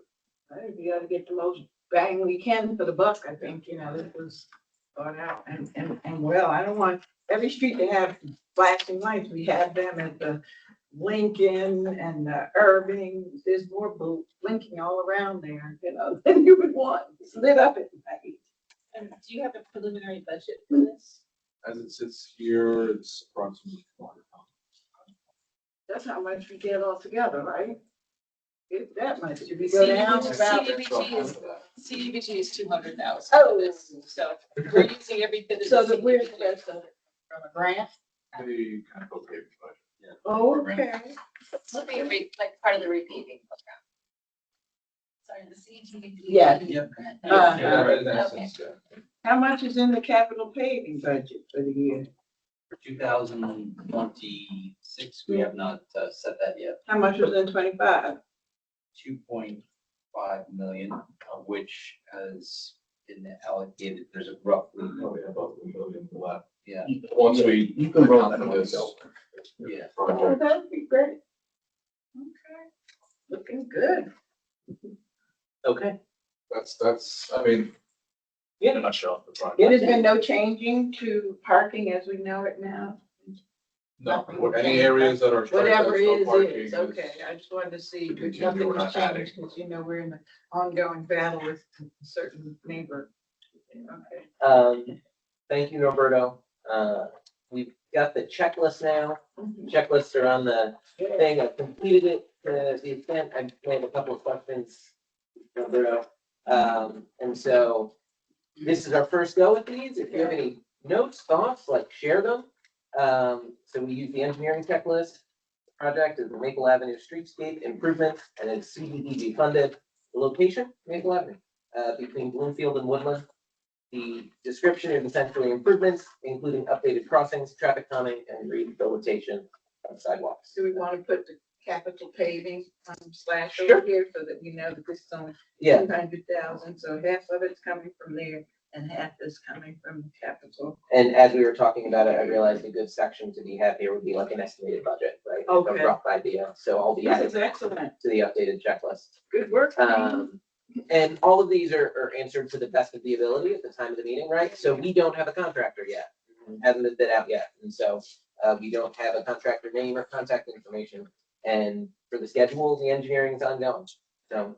So just like, you know, for community development, block grant resources and whatnot, neighborhood is considered. Are we gonna consider minority vendors, considering that, you know, we're using this money to do this? Where are we going to look? I hope that we're gonna look other than places that we've always looked, in particular for some minority vendors, right? Because community development block grant funds are for specific use areas, so maybe we ought to look for specific individuals. That would- We have to go with the lowest bid.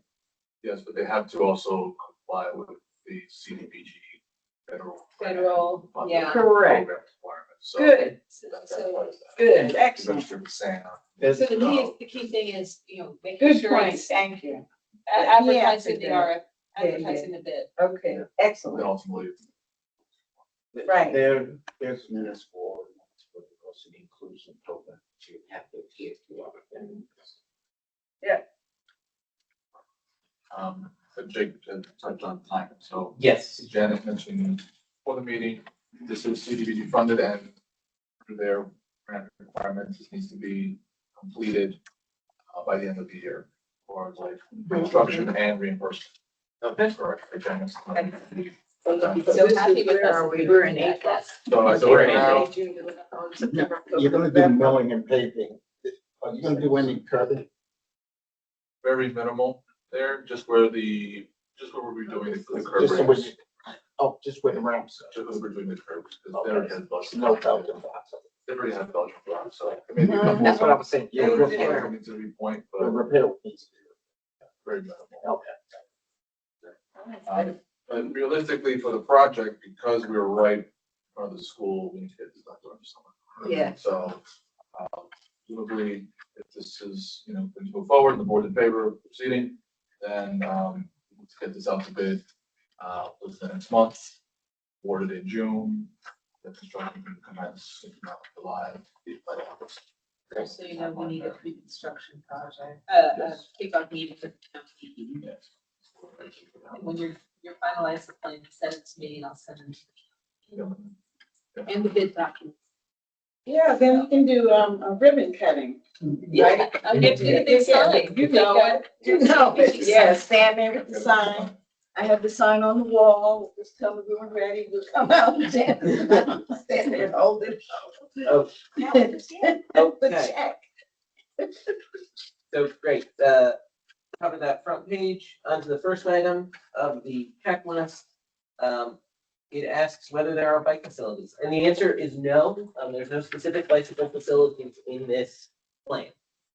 It's a focus on pedestrian safety improvements rather than the provision of bicycle facilities.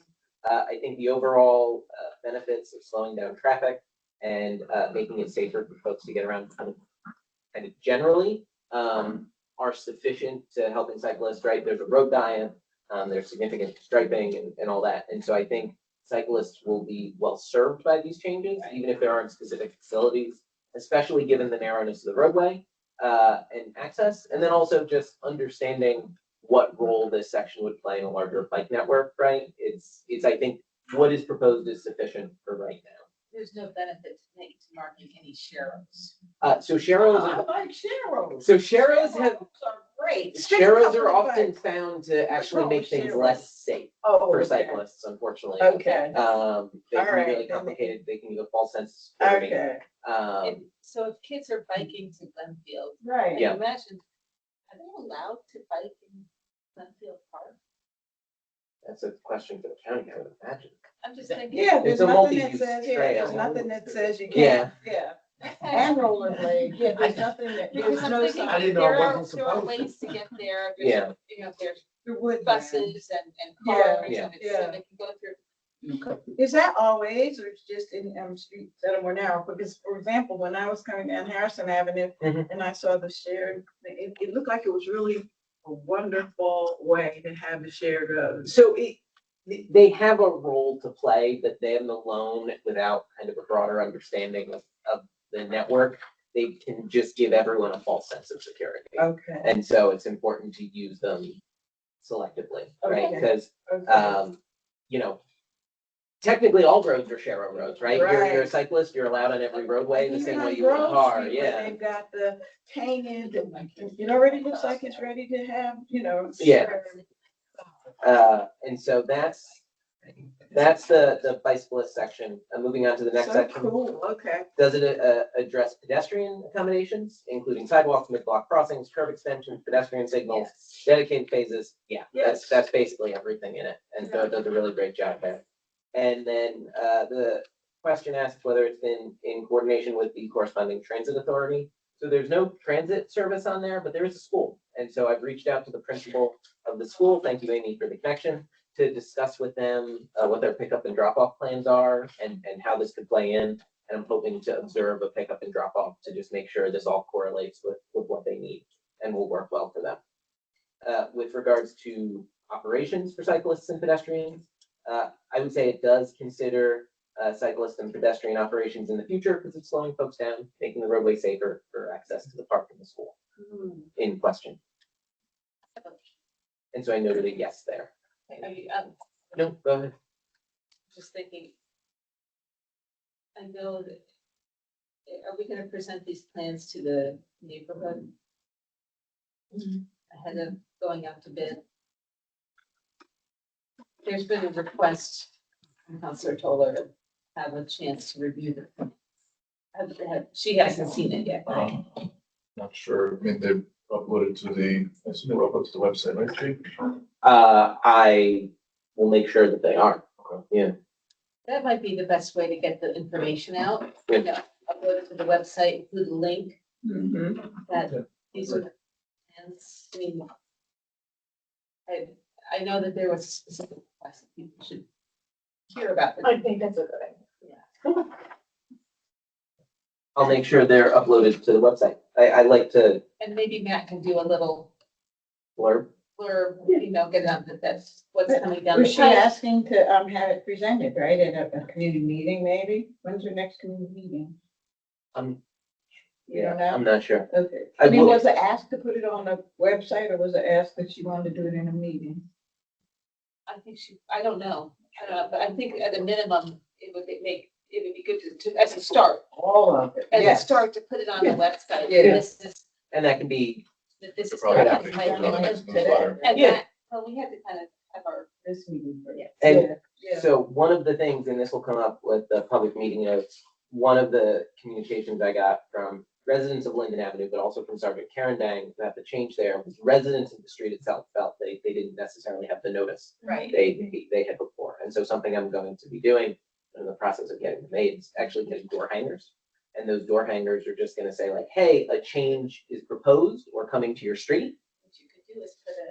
QR code, yep, yep. And link it to the plan. Exactly. Yeah. And so I'm going And to go, other methods so that people that aren't, Yeah. versed on QR code. oh yeah, it's gonna have the website, it's gonna have my phone number and my email It's address. not gonna have a set of plans attached to it. Yeah, that's a little too much. And so I'm just gonna, when we have a situation like Linden where we're going to a one-way or something like Maple Avenue, I'll just go, I'll knock on the door. If the resident's there, I'll say, hey, this is what's happening. If they're not there, I'll leave the door hanger, and when they get home, they'll be able to see, like, oh, something's going on. And that's a and- very small amount in the budget. It's whatever the printing costs are, right? And so, obviously I want to be conscious of that, but if it's a couple $100 for some door hangers, I think that's worth it to make sure folks know that changes are coming. Eric, when we were doing, Eric Delano, Councilor Delano had the suggestion of putting like laminated QR signs Mhm. just around the neighborhood on the street and poles so that people can actually access that. And I always thought that was a really good idea, just for the people who aren't like checking if the door hangers are expensive. Yeah. Like that's another way to put it on the street. Yeah. Location. I don't and think we maybe need you can any more connect it. paper on our streets. It's starting to look like inner city, Oh, okay. like stuff all around. I guess people that like But- the inner city feel would like that. So Like wayfinding, code finding. But at And least some to flags. connect it Yeah. possibly to like a Google survey. Yeah. Form, so people can like. Find out more Better information. But I think for everywhere you put a QR code, you need to put Yeah, the- you do a lot of something that. else, Yeah, because yes, not everybody yes, to does address QR the codes. fears. If you go to Yeah. the senior center, Yeah, and you- all them, so you have to. You always need to do more than. Oh, right. I think also something like I've seen for Streets Project in particular, I'm thinking there was one in Princeton, they changed some signaling and they had a sandwich board. And that sandwich board was literally a survey saying, what do you think of this new signal? Because they're able to, signaling is something you're able to change pretty easily. And so they took like real-time feedback and they were just like, hey, if you have opinions on signaling, let us know. And they just had a sandwich board. Oh, that's- And that I you mean, can, move So you it do that exactly, for like you a can month use and then it take it all down. over town. Yeah, like Exactly. 1 month Yeah. here, now out. Yeah. Okay. And so, Just one thing, sure, the website, Yeah. you may want to ask permission to put it on the Glen Ridge website. because There's they're, a lot of traffic on Glen Ridge to get us. Okay. They utilize Woodland Avenue because that's Sure. one street in town. Sure. You may want to ask permission. On that website. sounds good. So transit operations, reaching out to the school. And so I didn't check off a box there because it's in process. Motor vehicle operations, I think it gets what we want to have happen done, right? It calms traffic through the speed humps and the narrowed lanes. It improves the visibility of crossings through the new crosswalks and the appropriate RFBs. And so I think it does a good job addressing those concerns. With regards to truck and freight operations, and someone can correct me if I'm wrong, I don't think there's significant truck and freight operations on Maple. And so I don't think we need to make any special accommodations for it. And I don't think, at the same time, I don't think any of these changes particularly hamper that. If the truck needs to go in, make delivery, there's curb space available for it. There's space to do that.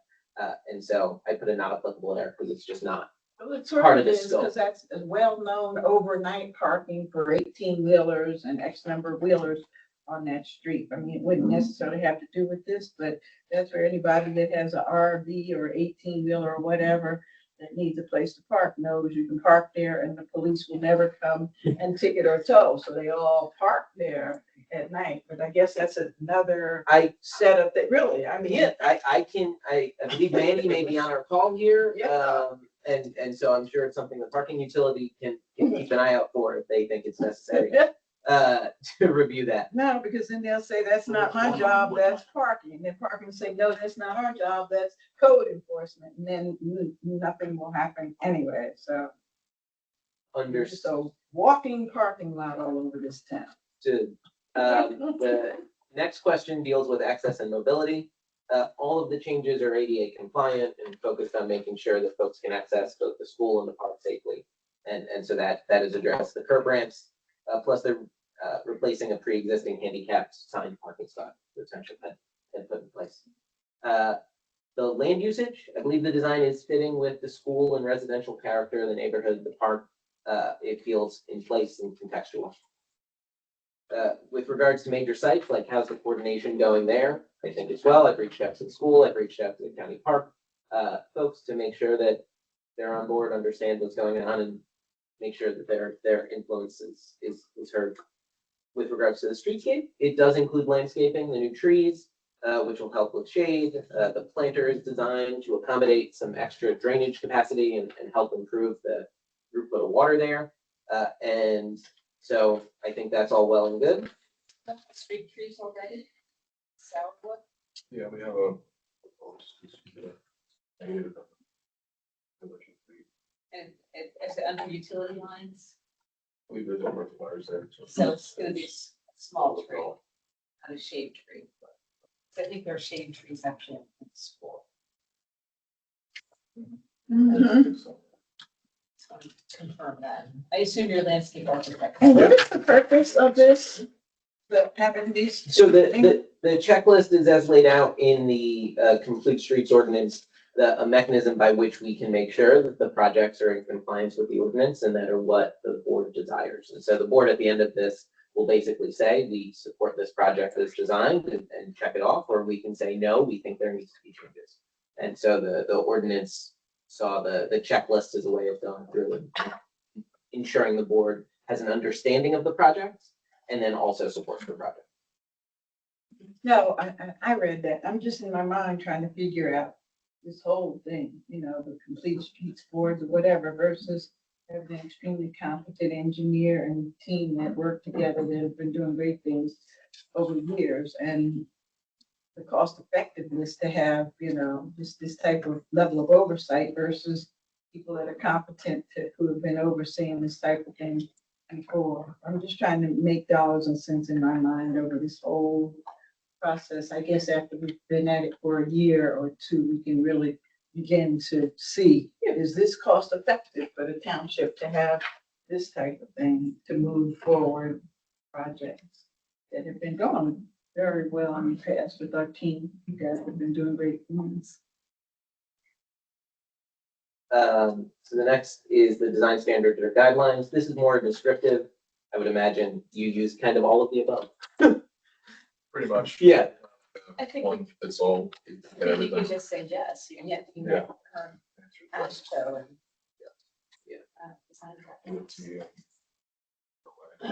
Yeah. For safety, does the design include proven safety countermeasures? And the answer is yes. Lanes have been narrowed instead of 10 feet. Speed humps are in place, narrowed crosswalks, improved sight lines, and RRFs. And so that's all been taken care of. Stormwater management, impervious coverage assessment was not performed, but an effort was made to limit the impervious coverage by way of adding the tree pits and the filtering in the tree pits. And so there were some improvements made there. And the pervious pavers. Yeah, and the pervious pavers. And so an impervious coverage assessment was not done, but impervious coverage reduction was done. And so we got the good part of the outcome there without spending the money trying to find a study to figure out, is there a lot of pavement in a place with a lot of pavement? In the future, I would just add in the comment that total impervious coverage is Reduced. Well, that's the second question, is Okay, has I didn't impervious read that. coverage reduction been completed? And does it include grid design elements? And so it's kind of a two-parter, but it does cover that.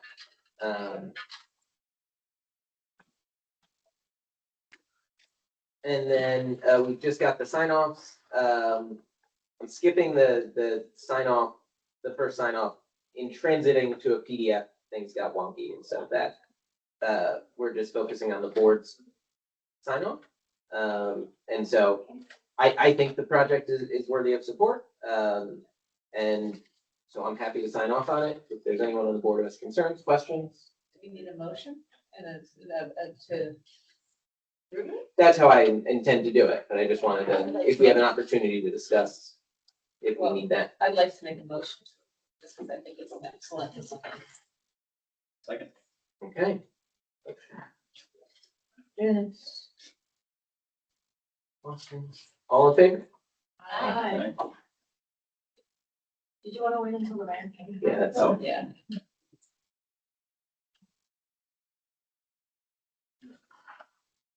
Okay. So first motion.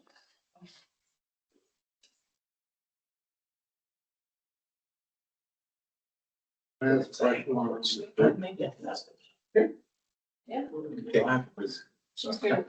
Oh, sorry. Just on the maple thing, could I just ask? Sure.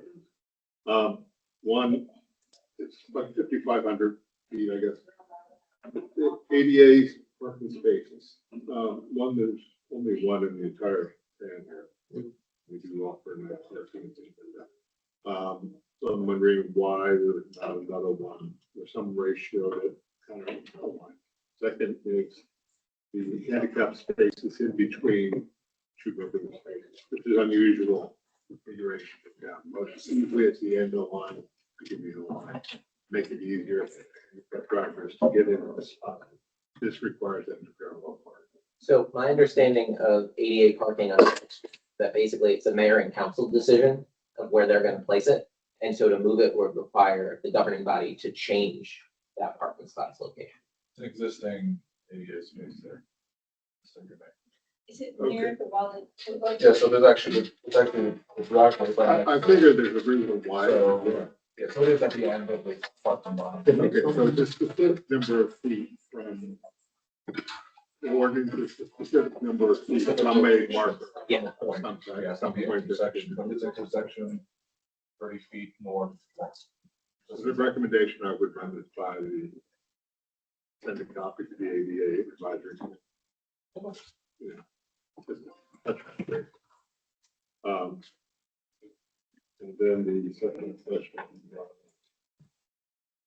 Speed bumps. I think. County told me years ago that the recommended distance between speed bumps is approximately 600. I don't put two here, and like, there's a third one.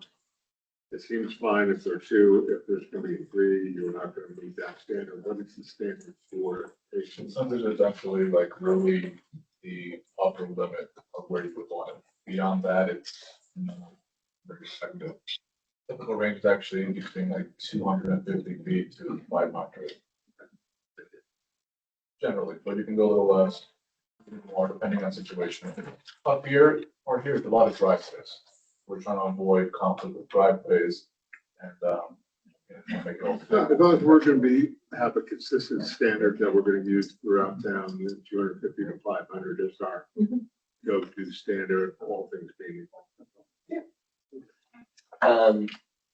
Okay, we gained the mayor back and lost off. I'm sorry. It's okay. But we do have Austin second, and so we have a motion and a second to sign off on the checklist and have board support. The ayes, Aye. any opposed? Nay, abstentions?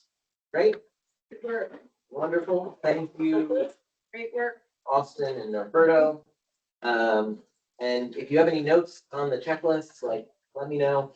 Happy to make revisions. I worked with Austin and Norberto on revising them and tightening them up a bit, but always open to suggestions and feedback.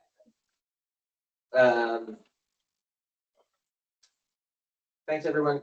B is regarding stop sign installation, and so I'm just gonna put a pin on that until Austin gets back, because I think there you go. I know, going back to stop signs, we've got 4 outstanding stop signs to be installed. Correct me if I'm wrong. Correct. Lorraine and Norwood, South Mountain. Yes. South Mountain and Gates, Greenwood and Walnut, or Willow and Claremont. Willow and Claremont, I believe. Yeah, and then one other which is escaping me. Porter and Orange Road, or Harrison. Harrison. And I believe also we expect those to be in within the next 2 weeks. Correct. Yeah. Right.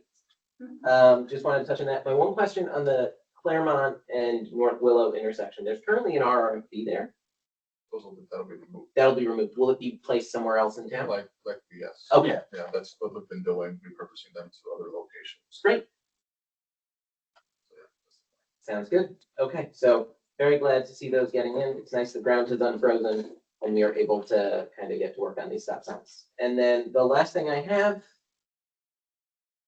for us is some like notes. I've had a bunch of public meetings with various folks, and I just wanted to kind of touch on some of the things that came up, the takeaways. If I can find what I want.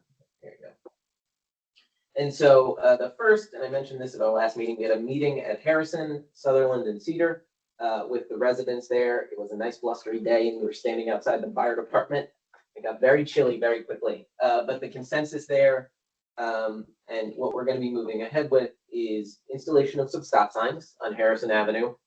They're marked by the, this is not present, present this, hold on.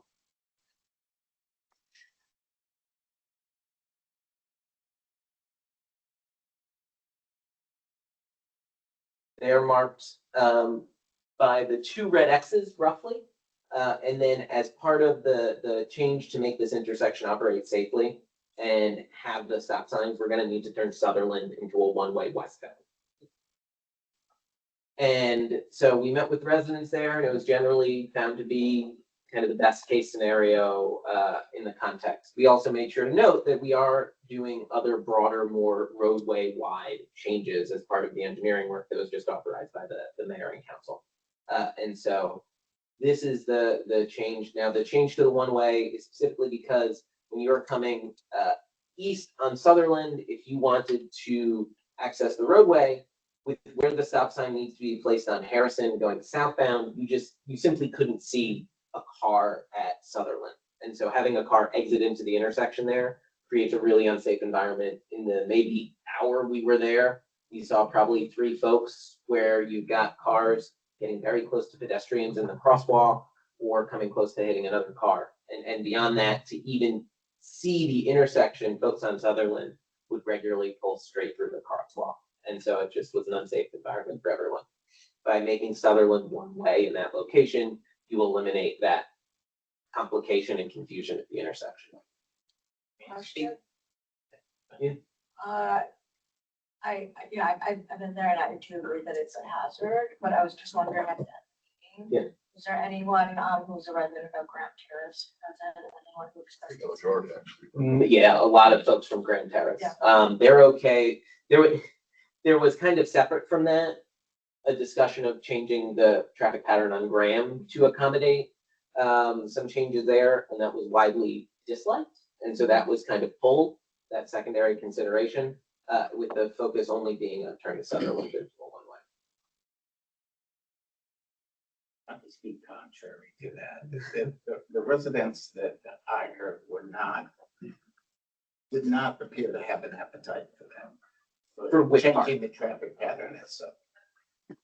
And the majority of what was observed there was the rate of speed, people coming from Main Street, coming from the west north side going north. It may have happened after I was there, but I didn't see any possible collisions there at that intersection. It was just the rate of speed. Yeah. I observed. Yeah. No, I didn't see it. And that's why I said it might have been after I left. But I just know that there was a bit of concern with the rate of speed. And that was part of the discussion as well. So the speeding issue, we address a separate project, which we're already working on and build to the board. And that's from Main Street. That's from the well. West Orange border, moving north to the Right. well. So that'll be its own separate project, it's a bigger But issue. change the traffic pattern, maybe it's the people that I was around and I spoke with, but I know there was some that lived on Harrison, one lived on Kitchener. And there wasn't really an appetite for that change pattern. There was an issue with the intersection of Sutherland and Harrison. Yeah. But as far as changing the traffic pattern to one way there, Yeah, the people that I engaged with, and I also, there really wasn't an appetite for that. That's all I'm saying. Well, and I agree. with And you. I can wasn't only go able to by make what I that heard. meeting, but we did, do some canvassing in So- the area. It's the same as his experience. So if Brian's correct in that they didn't love the change at Sutherland, but Roberto's opinion is that you can't have the stop signs and maintain a two-way on Sutherland. And if the other trade-off, issue, That's aside two from- different things. Aside from, If- aside from the issue of this intersection, Sutherland is extremely narrow. And Yeah, I currently know. parking on both sides and two ways, it really can't handle that. So why don't we Which- stop the which is- parking? Which is Which is different. another alternative, Yeah, but that's stop parking that's on a both sides. trade-off, but that doesn't help this. No, I get what you're saying. Operationally, Yeah. it may be difficult, but I'm saying the appetite of the residents was not to make it, to change the traffic. It may be the right thing to do, Right. but I'm saying just the residents of the area did not. So seem maybe to do have- some of those little door knockers and all of the did not people that seem would to be have an most appetite. involved there, and then you can get your community meeting and not just have whoever's available, before working hours end in the cold of the day, you know what I mean? Get a better understanding of, what the residents in the area's opinion. And if it's a matter of just having one side of the street parking, you know what I'm saying? You give them an option. yeah, so there was an effort to give options. The consensus from the staff, myself, Roberto, Austin, was that it's either you do a stop sign or you do one-way traffic. It's either you do a stop sign and one-way traffic, or you're not doing the stop sign. And we felt the stop sign is a necessary intervention because the intersection has had a number of issues, and that the trade-off with the one-way traffic, while it may be dissatisfactory to the residents of Sutherland was necessary for the continued safe operation of the intersection. Can we have in And- writing what those numbers of issues are, probably from the police or wherever those reports are? Yeah, I can pull, I believe it was something around 30 crashes in the last 5 or 6 years. I know in the last 2 months, there was a car that ended up on the front lawn of someone on Cedar Street. That was an accident. Jumped the curb, but that wasn't due to the construction of the street.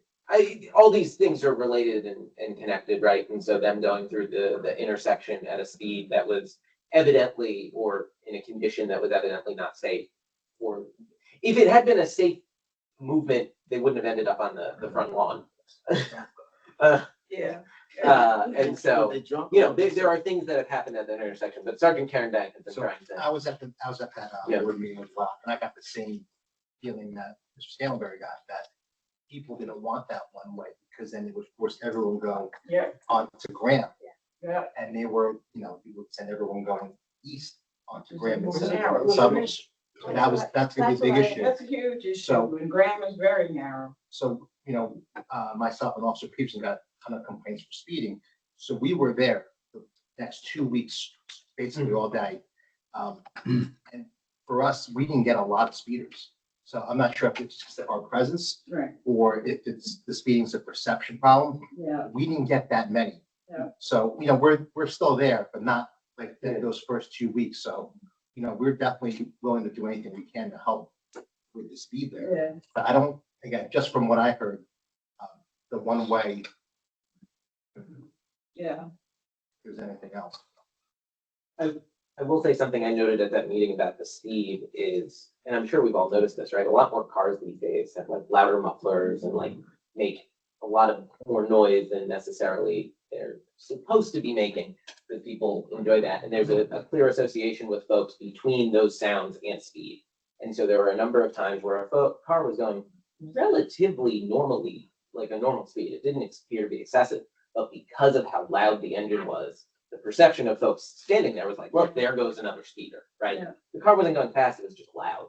And so there is a real perception challenge where it feels like someone is going an unsafe speed because it sounds like they are, when in reality, they may be going 20, 25, Yeah. but because it sounds so different. Yeah. So to correct me if I'm wrong, but it was close to rush hour too, so there were Yeah. a lot of cars Mhm. as opposed to Yes. 2 o'clock in the afternoon.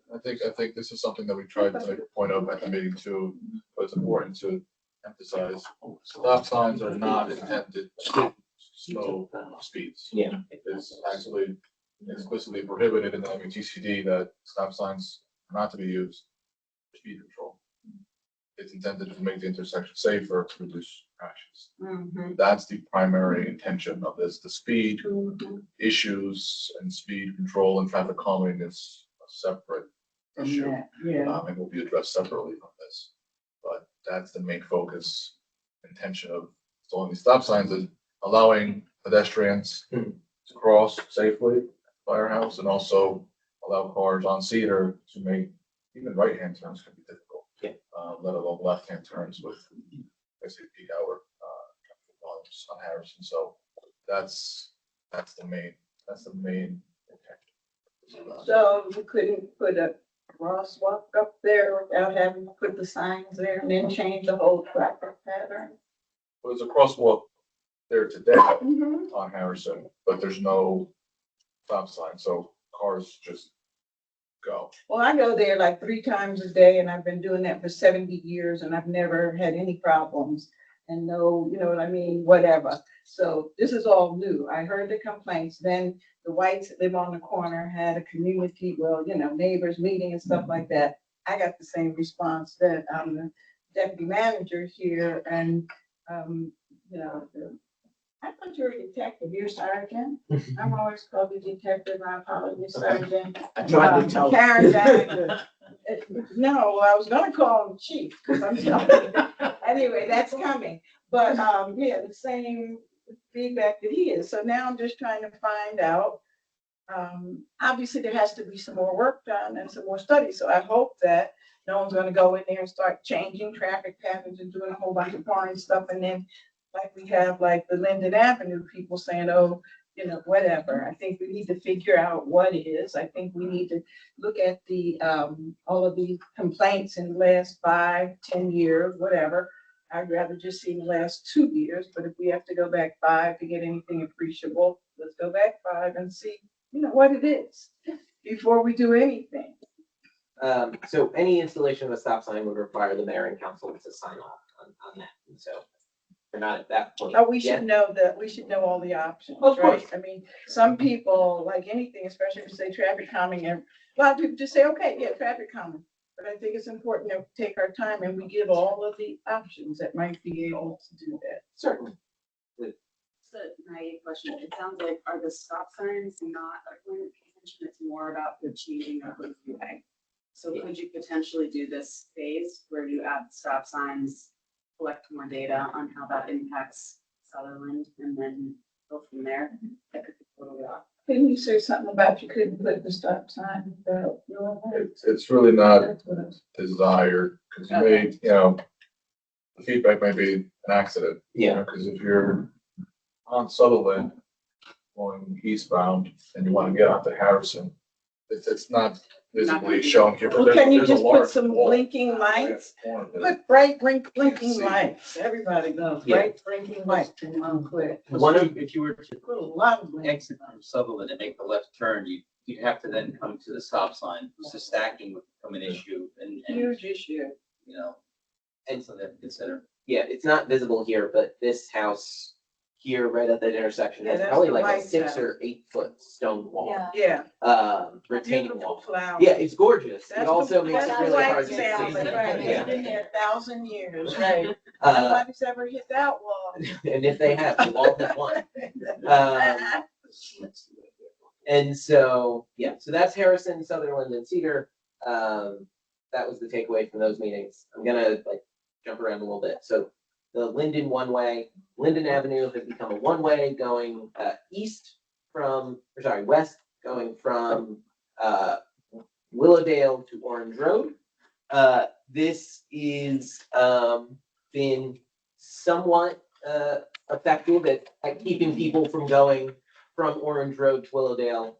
More both needs to be done and is being done. I believe we've got a resident of Linden Avenue who is here and will likely tell us about his experience so far. I want to thank the police department for doing a great job on enforcement. I know it's been a real challenge, but they've been doing a great job there. And who do we thank for putting up the very lovely one-way, the cone and stuff? That's You- working very well. You thank Whoever DCS. put that out there, no, because as soon as we had the last meeting, and that's what I appreciate about our team here. You guys are very responsive, right? As soon as we had the last meeting and we're saying, you know, it's not really a good understanding, I went the next day and it was up there, working. Thank you. I came here to say the same thing. Woo-hoo! I haven't gotten any emails, and so it's been a good week. And so, yeah, DCS has been very good about getting some signage up. I know they had some personnel challenges, but they're back to strength, and so that's great. And I know Norberto is working on continued signage and stripe. And so, you know, we had a rough go there, but I think we've really made some progress on getting that squared away, and taking away some good notes for going forward, like the door hangers. So I can just go knock on doors, make sure folks know about changes that are coming. Because one of the concerns residents had was they didn't know it was coming, and so they were just parking the wrong way. Not because they wanted to, but because they just didn't know things has changed. And the way the original signage was placed, it wasn't easy if you weren't coming from Orange Road to know that the traffic pace. Yes. Jake, can I ask a question about that? Sure. Do we have a timeline on when the signage on Linden Avenue, because we don't have any signs on Linden and Willowdale indicate the beginning of it. There's no sign at all. Maybe 2 weeks. The barrel is super effective. Like, really, thank you for that. And just echoing what the mayor said, like, it just shows that you all are listening and we really, really appreciate it. We could use parking enforcement. I believe the parking enforcement officer may still be on the call. But yeah, I've also reached out to them. Thank you. That's just what I wanted to say. Yeah. And then just a couple things that have come up with some meetings. And I think this is something I'll hold till Rick's here from the county.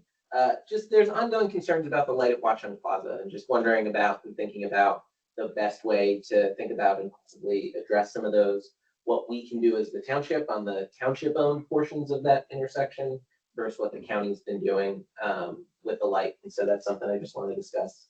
And kind of just also with the county, Elm, Orange, Irving High, that whole intersection always just needs attention.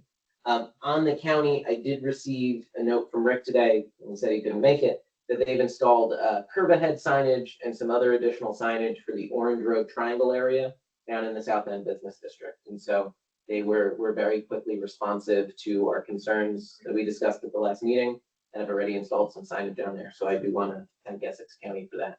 And it shows the value of making sure they're here and meeting us. And then one last thing, and we had a public meeting about this earlier this week. The council had previously approved some funding for speed humps on Gates Avenue. They were going to be in the area of Clinton, I believe. Really, the section between, it's for the South Mountain down to Harrison. Yeah. A series of 5 speed humps that were to be installed. And since the installation of some stop signs in that area, plus the future or imminent installation of the stop sign at South Mountain Gates, we've heard feedback both from residents and seen data showing that basically a lot of the concerns are being addressed, right? And that the problem that they were put in or going to be put in to address may not be there anymore, and that's a good thing. But what that means is we may have the opportunity to use that intervention elsewhere. And unfortunately, right nearby on Undercliff Road, there's a significant speeding problem right now. I'm sure you may be familiar with a lot of traffic going to and from 280 in West End. There's been about 16 crashes in the last few years, and the regular average speed is above 25 miles an hour. The 85th percentile speed is like 35. Like folks are going really quickly. And so since the money has already been allocated, we think it may be a good idea to reallocate those speed humps to Undercliff to help address the issues going on there. We had a community meeting with residents, and there was some folks who were concerned about speed humps, but there were a number who were enthusiastic about the idea of slowing things down. And so just wanted to get the temperature of the board on shifting those from Gates, where it seems that our other interventions have been effective at addressing those concerns and moving them over to Undercliff just up the road. Yeah. Yeah. Okay. Yeah. Aren't they in West Orange on the other side? Yeah, I was gonna Yeah. say, so they have their own Yeah. set of Right, speed right, humps there, yeah. so it's really just, Yeah. you have those speed humps, and then it transitions to Montclair that has the center median Right. with the delineators. And now we'll continue our own series just beyond that, so. Yeah. I think it's a good plan. Okay. Great. Great. So that's all I have, folks. I do want to briefly open it up if there are any members who have concerns or questions they would like to comment on. Okay. If there's any members. Hi. Hello. Oh, sorry. Go ahead, Counselor. Hi, everybody. So first of all, I'll be very quick. That stop sign on Lorraine and Norwood, was the first reading of that was in October. So, and I have a ward meeting on Wednesday of next week on the 15th on tax day to talk about street safety, at which Jake will be in my place burned at the stake. And but he will get some kind of lovely send off were that stop sign to go in before that meeting. It would be amazing. It would be a new day in Montclair for everybody. So I'll just say that. Otherwise, just know that there is this long and getting longer list of specific asks. Sometimes just asks for clarification in the first ward of a range of issues. We will get to it on Wednesday, but if anybody would like, I'm not going to blast it out to everybody, but if you would like to see the list of first ward requests, which we've all been working on, I can give it to you. There is one that was recently re-upped today. I think, Austin, you would have seen an email. There's a very sticky issue, and somehow it didn't make it on my list until now, but there were emails where up on Carlisle Road, at the north end of the first ward, there is a very strange situation where there's a curb that cars have been running over because they get in the neighborhood and they find themselves trapped because Carlisle's one of those roads that we cut off from normal at some point decades ago to prevent through traffic. So it is a documented health and safety problem because there are kids that play on that stretch of road. And the request that residents, and basically I've taken a look at it, would be to screen that the stretch of Carlisle between Carlisle and the parking lot with some, with some arborvitae, with some trees or something, or a barrier. Manny has suggested a barrier, but I really wanted that to be on the list if people have been looking at my other list.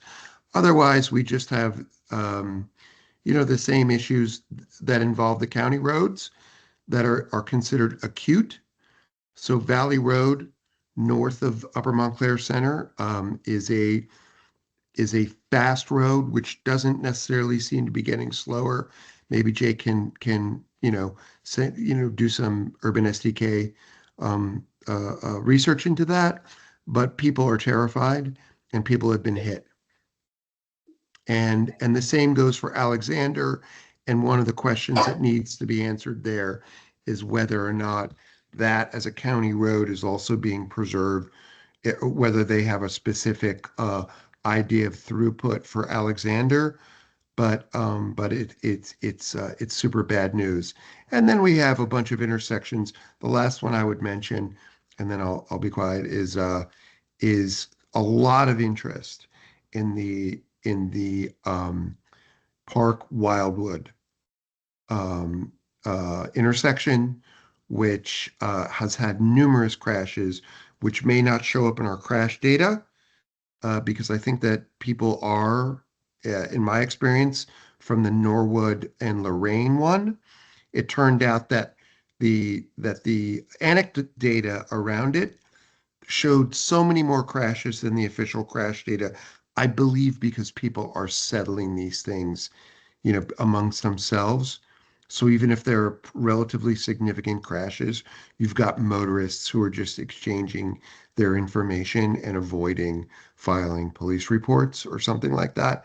And Wildwood and Park appears to be one of those. I don't know the crash data, but Jake, I'll be asking you right now because that is going to come up at the meeting on Wednesday. And thank you very much for your work. Thank you. So Valley. Oh, is What that- time's your meeting on Wednesday?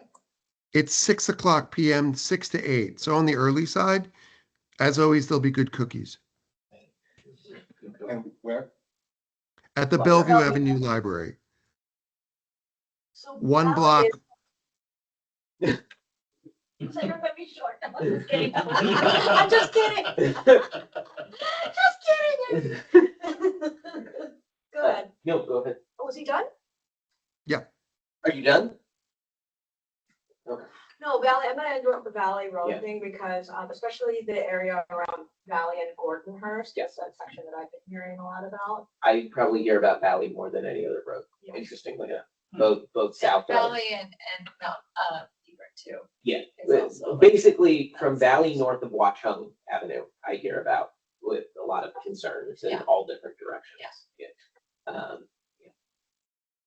And so that all the more goes to the Essex County needing to include it on their plan Yes. and us having a clear understanding of what we can do there because it's so important to us, even if to the county it's a marginal notice significance. Okay, so that's all I got. If anyone else from the public would like to speak, yes? My name's Maya. Eric, I'll probably be there on Wednesday. I live in the first ward. This is my second meeting. Thank you all for the work you do. I'm just a excited citizen who's new to Montclair, who happens to love maps and roads. So one, I met with Jake a few times. I'm interested in community engagement. I know the mayor brought up a few pieces too of like, how can we be learning more from people? ticketing items, like collecting this feedback. So Eric or Counselor D'Amato, I was actually curious where you're getting the feedback from, so I can help potentially with data analysis on that end, so we can start to like prioritize the asks that people have. So I'm just really interested in that. So throwing my hat in whatever ring I can provide. And then adding to the list of the first ward issues, I live off of Bellevue, which depending on which stretch you're on is 20 miles an hour, 25 miles an hour, or if you're most cars, 45 miles an hour. And I live right near the crossing of the northmost corner of Brookdale Park, which is where our kids enter and exit. That's also the main way to the playground. It's the only entrance that doesn't have a crosswalk. The lower two do, and they have flashing beacons, and they're great. But a lot of people I've noticed, dog walkers, etc., just jaywalk there because otherwise you have to go a good step down the hill. So my neighbors and I have been trying to figure out like how do we petition to get that looked at. So that's another reason why I started coming. But then I realized you all have larger problems. So just yeah. Thank you. Okay. I just have one, Yeah. like a small question and regarding the ADA maps at the crosswalks. I've noticed that two in particular at the school, like at Bradford Elementary, the crossing guard kind of tripped over it because it's coming loose because it's the weathering. So the bolts has like disintegrated where the plastic connects. And also there was one at the high school that I noticed a while ago that I had. So I don't know, like we have any type of like strategy or approach to replacing those after the winter season. And those are set in the concrete this hearing, so I hope I think they'd be fun. Okay. Or like a C. Really?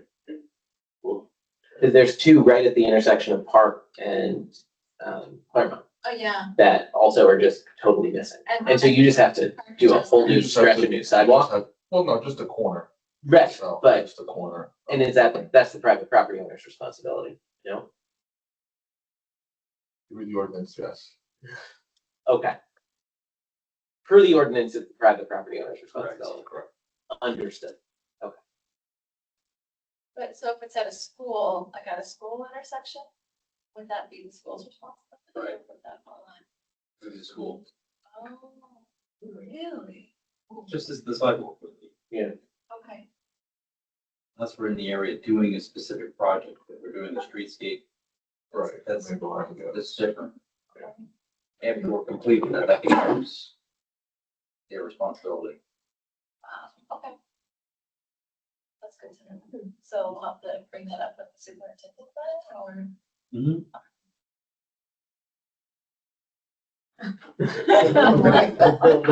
Like, yeah, exactly. Is there like a temporary thing we could do? Like glue it down or cement it down? Yeah. When you're done. Okay. Yeah, that's not accommodating, especially this hard. Yeah. Yeah, the costs are free, I mean, like, just like it's an old, crazy. Okay. I'm gonna take this opportunity to motion we adjourn. Second. If there's nothing else.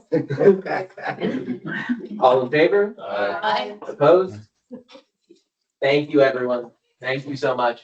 Hey, Jake, Yes, could you get tell that woman Maya to send me an email because I don't have her contact information.